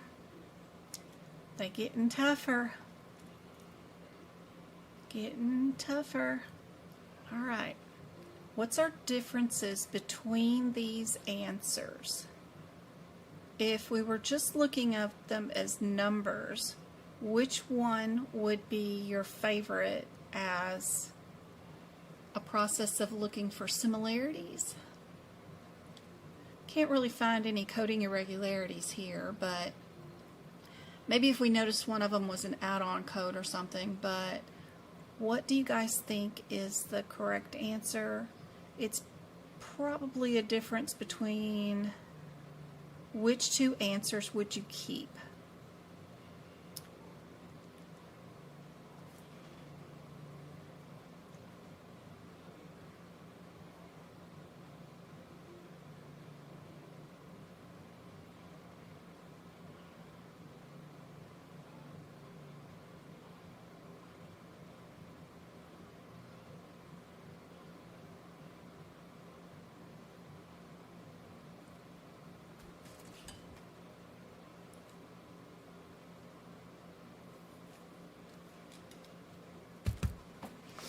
Yeah, I like keeping A and B too. So let's go look at our differences between these two codes.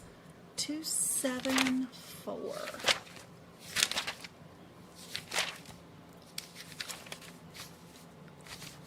Two, 7, 4.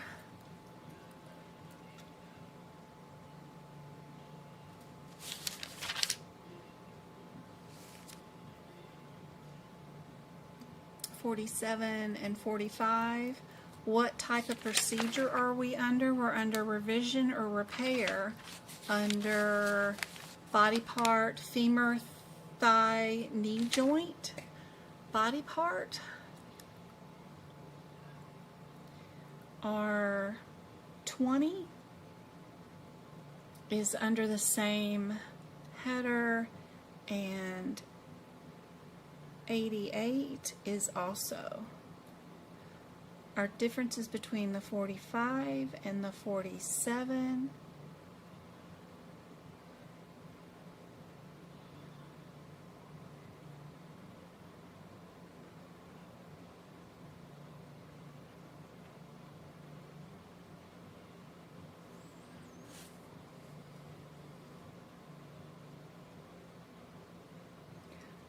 $20 is dealing with the patella. 45 is dealing with the hinge prosthesis. Our 47 is dealing with the condyle or plateau.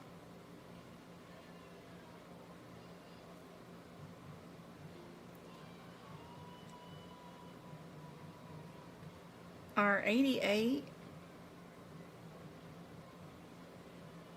is dealing with the prosthesis also.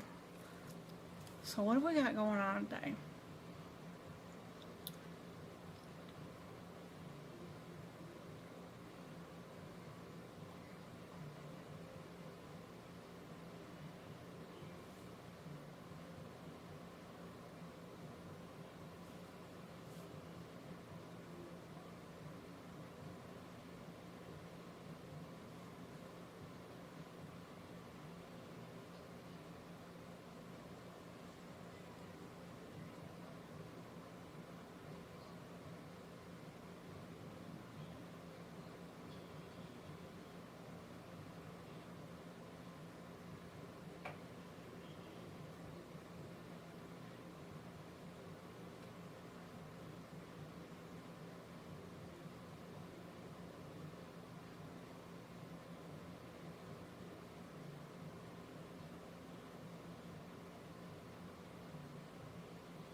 This tooth spacer was found and to fit.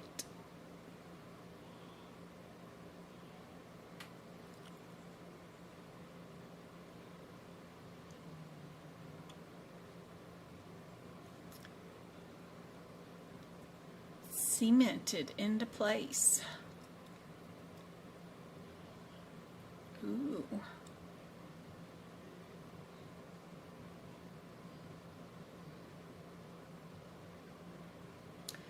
So what did we go into? If we're doing 45 and 47, those are both arthroplasties. Our 20 is a reconstruction of a patella, and our 88 is a removal. We didn't go in and just do a removal, and we did not go in and just do a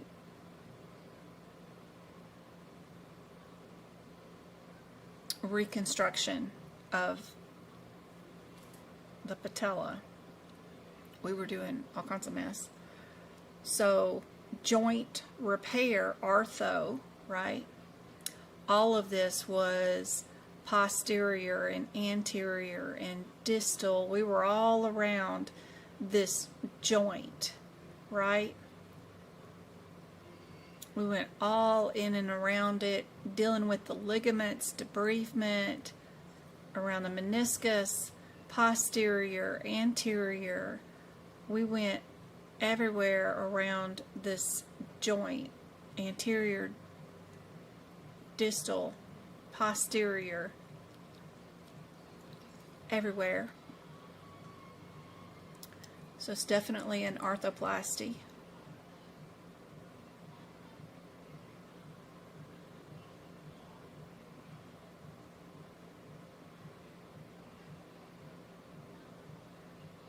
.47 is condyle and plateau.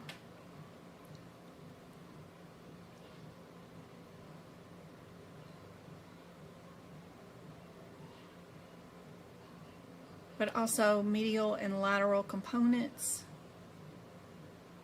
We did a total knee arthroplasty.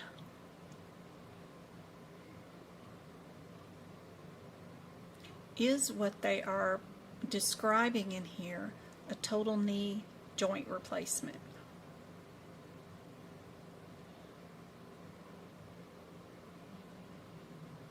Cutting into these proximal bones, making canals, adding in spacers, drilling in some more holes,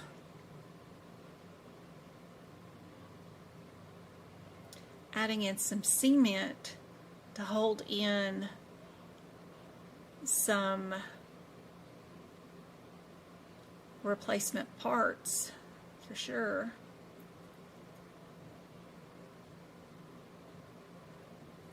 And then closing the skin. Is that a total knee arthroplasty? If it is, then we know A is our answer. And indeed it is. So you can see how they're trying not to say those words because they're in the CPT code descriptor. So if they don't tell you that they are replacing the knee today, they just say he's got arthritis of the knee, and here we go cutting. If we did incisions and moved ligaments and disconnected tendons, cut into the bones, added some cement, what does that mean we did today without telling you what we did? And figuring that out during the exam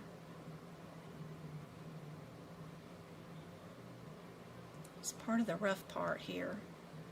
What if they don't tell you any names or any words that are in the descriptor, like total knee arthroplasty? Can you figure it out based off of the other words? So now that you know that this is a total knee arthroplasty, what did they say they went in and did? All right, they had an anterior incision.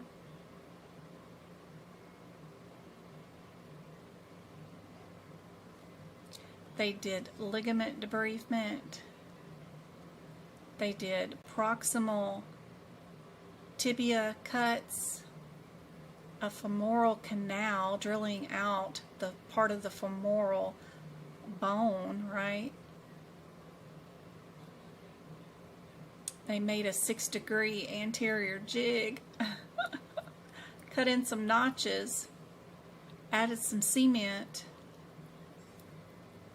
There's a few words that you guys could add around this area that would help you remember what it is if they're not going to tell you what it is and what it looks like without saying this near this code so that you can pick it out the next time you see this. Ooh. Guideline questions. For osteoarthritis in ICD-10, what information is required? Do we need to know if it's post-traumatic, if it's healing, if it's fractured, if there's a neoplasm dealing with it? What do we need to know about arthritis in order to code it?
How do you do the process of elimination with these questions? So I like to not read them, right? And I'm only looking for, they all start off with the same words, right? What do they end with, right? What's the last word? Laterality, healing, fracture, or neoplasm, right? Does osteoarthritis have anything to do with fractures? No. Or cancer? No. So I know with the process of elimination, it's either got something to do with laterality or whether something's healed or not. I can rationale that it's got to be whether it's right or left, right? So that's how I do it with the wordy ones. I pick out the one-word differences and then think about the diagnosis. Yep, and that's how I would get A. Here's another one.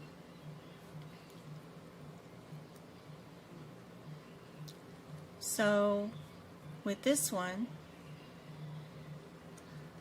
I know that 3 of my answers have a person's name in them, right?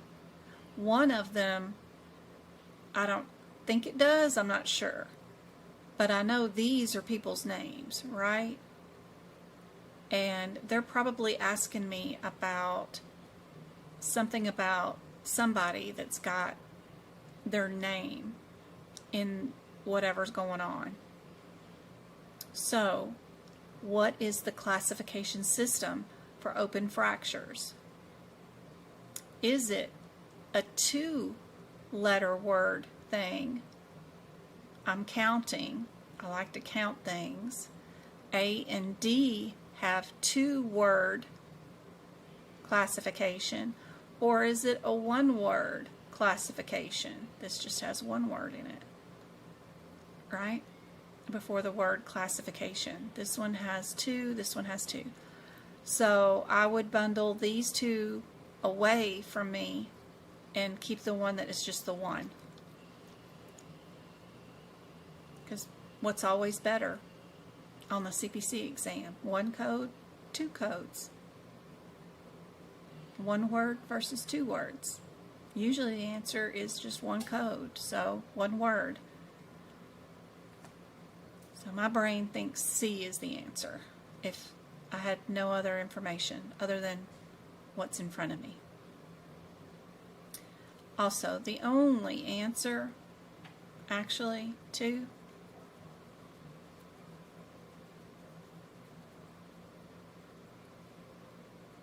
that matches open fracture with open fracture is C.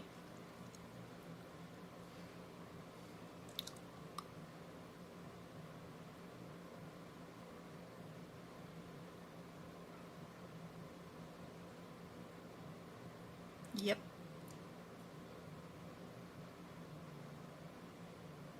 Which one is true?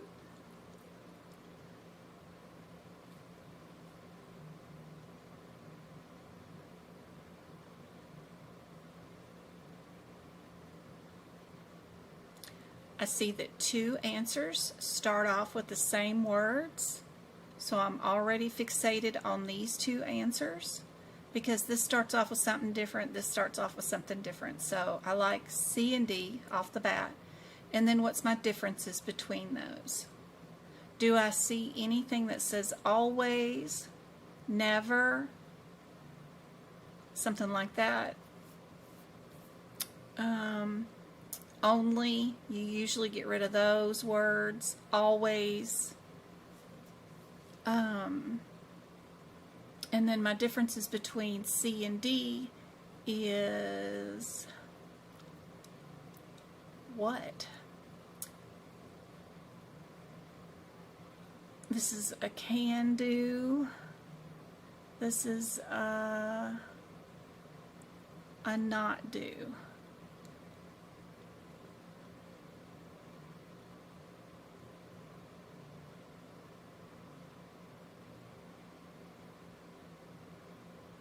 What's more likely, a not do or a can do?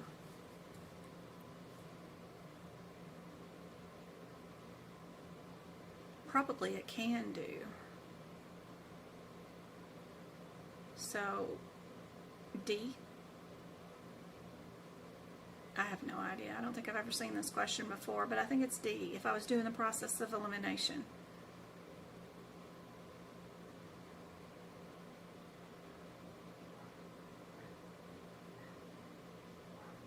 Is it more likely a can do issue or a not do issue? If I only had that situation, it's more likely the correct answer for AAPC questions is a can do. You might be able to, may be able to.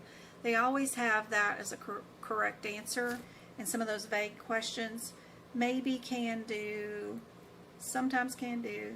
They've never used the word sometimes, but they've used the word maybe and can do. And those have been correct answers during practice exams and certification exams. What do you guys think? I'm too lazy to look it up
My mom still does not have internet in her part of the house. The guys that she has coming out now are like technicians for the internet company, but she ended up texting like old guys that used to come out and repair her internet back in the day. They no longer work for the company, but he's like, I know a guy, he works for the company now, text him. So he came out and he's taking cash from her, like $150 for 2 visits, so that's $300. He's been out cash, not paid on her bill through the internet company to fix her internet problem. Yeah, right. And they're saying there's still an issue out on the pole and she doesn't have internet. And this has been going on for I don't know how long now. So you're telling me our internet company provider has let our street not have Wi-Fi for 3 weeks now and no one is rioting in the streets? That happens in a residential neighborhood. They just allow their customers not to have internet for 3 weeks. We have another internet provider, because I have to have 2 internet providers separate in my house because you never know, stuff goes down. Even for an hour would be traumatic for me. So we have fiber optics through the same company, but on a different account in this house. And my fiber optics has never gone down. It's fine. But the Wi-Fi DSL or internet, whatever, I don't know. She has cable TV, but the internet, which is not fiber optics, but it's whatever other kind of internet it is still not working. And she's been paying these technicians for Optum cash just to come out and help her. And we don't care. We don't care even if the tech is doing something under the table and getting paid cash when he shouldn't be. That's fine. They probably don't even pay their employees enough hourly wages to make an income. I mean, who gets paid nowadays an hourly wage that is a suitable income anyway, no matter who you are and what industry, you know? Hourly wage income sucks no matter where you're at. So we don't care about that, but I'm just frustrated that it's going on for multiple weeks and she still does not have the simplest thing as Wi-Fi. That just does not make any sense to me. We might be rural Arizona, but we are in the middle of suburbia land here. And if something is broken at a pole that doesn't allow for Wi-Fi on a street of customers, because that's the only provider in this town is this one company, they're just letting it not be repaired. That doesn't, and there's not a truck here with the pole guys fixing it. It's just little parts, right? You order it from Japan, you climb the pole and you stick the parts onto the pole. You know, tariffs, whatever. I know it's cost of upgrading your system, but it's just a pole, and you've got customers on this street. You want their monthly income. You got to repair this part.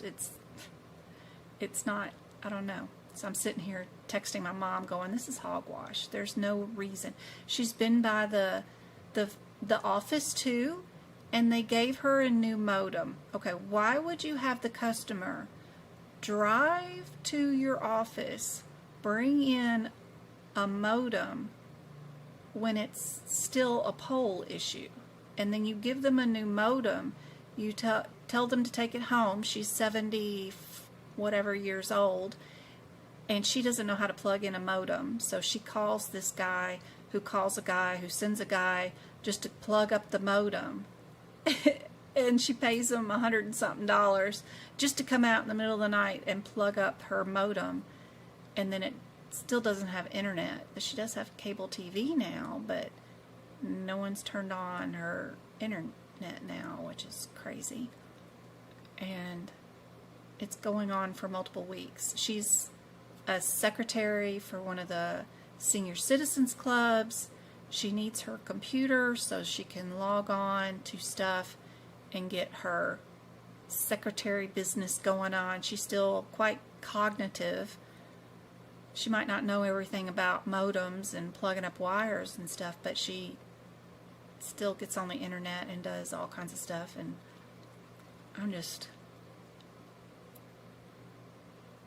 I think she's just there. It can't be that this is going on for this long.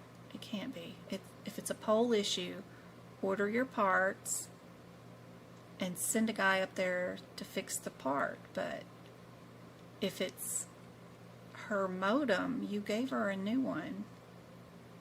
Why did you think that was going to fix it if it's a pole issue? I don't know. But she's had the new modem since last Friday. And now the guy came back out again this Friday, and there's still a pole issue. That doesn't make any sense. There would be riots in the neighborhood if no one had basic Wi-Fi here to go along with their cable TV. I'm just going to have to get involved into the mess and see what's going on. Well, she's a monthly service subscriber, right, to the internet and cable TV, right? So they have her money, auto pay, whatever. Well, she's not getting service. But then they won't schedule a real tech to come out here and fix her problem. They make her come to the office and pick up new modems. And then she had to call around and find a tech to come out to our house to pay cash to fix her problem. And that didn't happen. Why won't the company send a real tech to the pole to fix her issue? I don't know what the deal is. I don't know. All right, this issue, we've got everything the same, right? It starts out the same, but we need to look for and get rid of the words like only and always. And what is remained? Always. They're little maybe. Sometimes, whatever, I don't know what they use, but usually that is the answer. So when I see these wordy ones and I see they all start with the same words, I just start eliminating onlys and always and see what's left behind and pick that answer. And I don't ever read none of the rest of the mess. And usually that gets me the right answer. So I can avoid reading these wordy ones.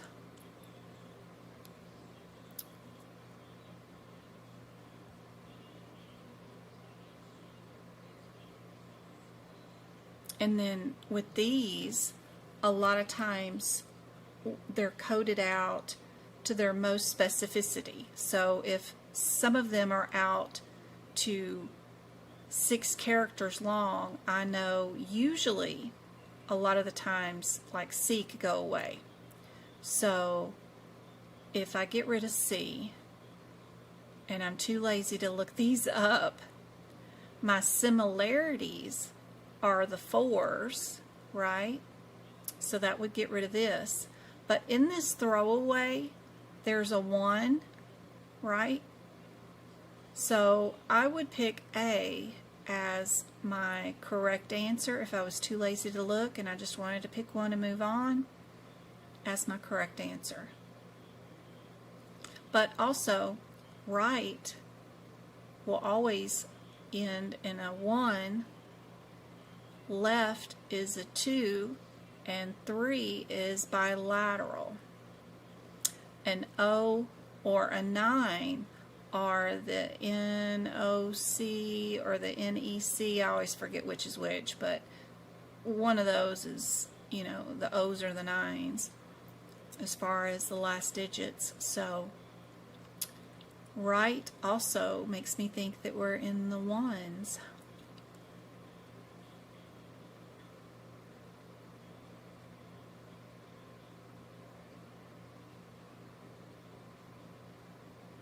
And that's it. That is all the questions I had for today. I hope this is helpful. We will do, what's today, Friday? We'll do 2 more hours on Monday. And then I've got Sunday's workshop. I hope to see you guys in on it. I'm working on it now. Let's see. Do I have it on that it could look at this? I don't think so. I don't think this knows how to recognize PowerPoint, does it? But working on it now. It looks like a hot mess. It looks like an ADHD fever dream right now. I've been adding so much stuff to it. So I got to calm it down and make it not so, oh God. Yeah, so that's what I got to work on the rest of today and tomorrow. And we'll get this what to expect on the certification exam workshop done on Sunday. And then it's also have a list of codes per section that I think will be super important for you guys to know ahead of time. And look at those differences, the way the CPT codes are descripted, what's included in them, what's not included in them, that kind of stuff seems super helpful. I'm going to go over there and see if I can't help my mom see what in the heck's going on. So Sunday it starts at 2 o'clock. And that workshop sign up is on my website at medicalcodingbyjen.com. It's on the front page right there. So you can sign up for it. And we'll go through all 18 areas of the exam and let you know what my predictions are. Like I said on Monday, that helped out our, was her name Katie? Take her exam and she passed with an 88 last week. Yep, Katie. I told her my predictions really quickly of what I thought was on the exam, and she had every bit of that on the exam. So, and she made an 88, so that was great. Awesome. So, same thing, just with PowerPoint slides and stuff. So, hopefully this will help out a whole lot. I'm trying to do like screenshots of the book so that you could see what the book looks like on what page. Plus, what I'm talking about in like a practice question, you know, what it would look like here as a practice question, and then also what the image looks like inside your manual too. So anyway, I hope this was super helpful. We'll do some more on Monday for free, and I hope to see you there. I will post the link up here on YouTube for our practice exam questions on Monday up as soon as I hit this end on this live, so that you guys will know when we're doing it on Monday. You guys have a great weekend too. Love you guys. I hope this was super helpful. I'll see you on Sunday and Monday.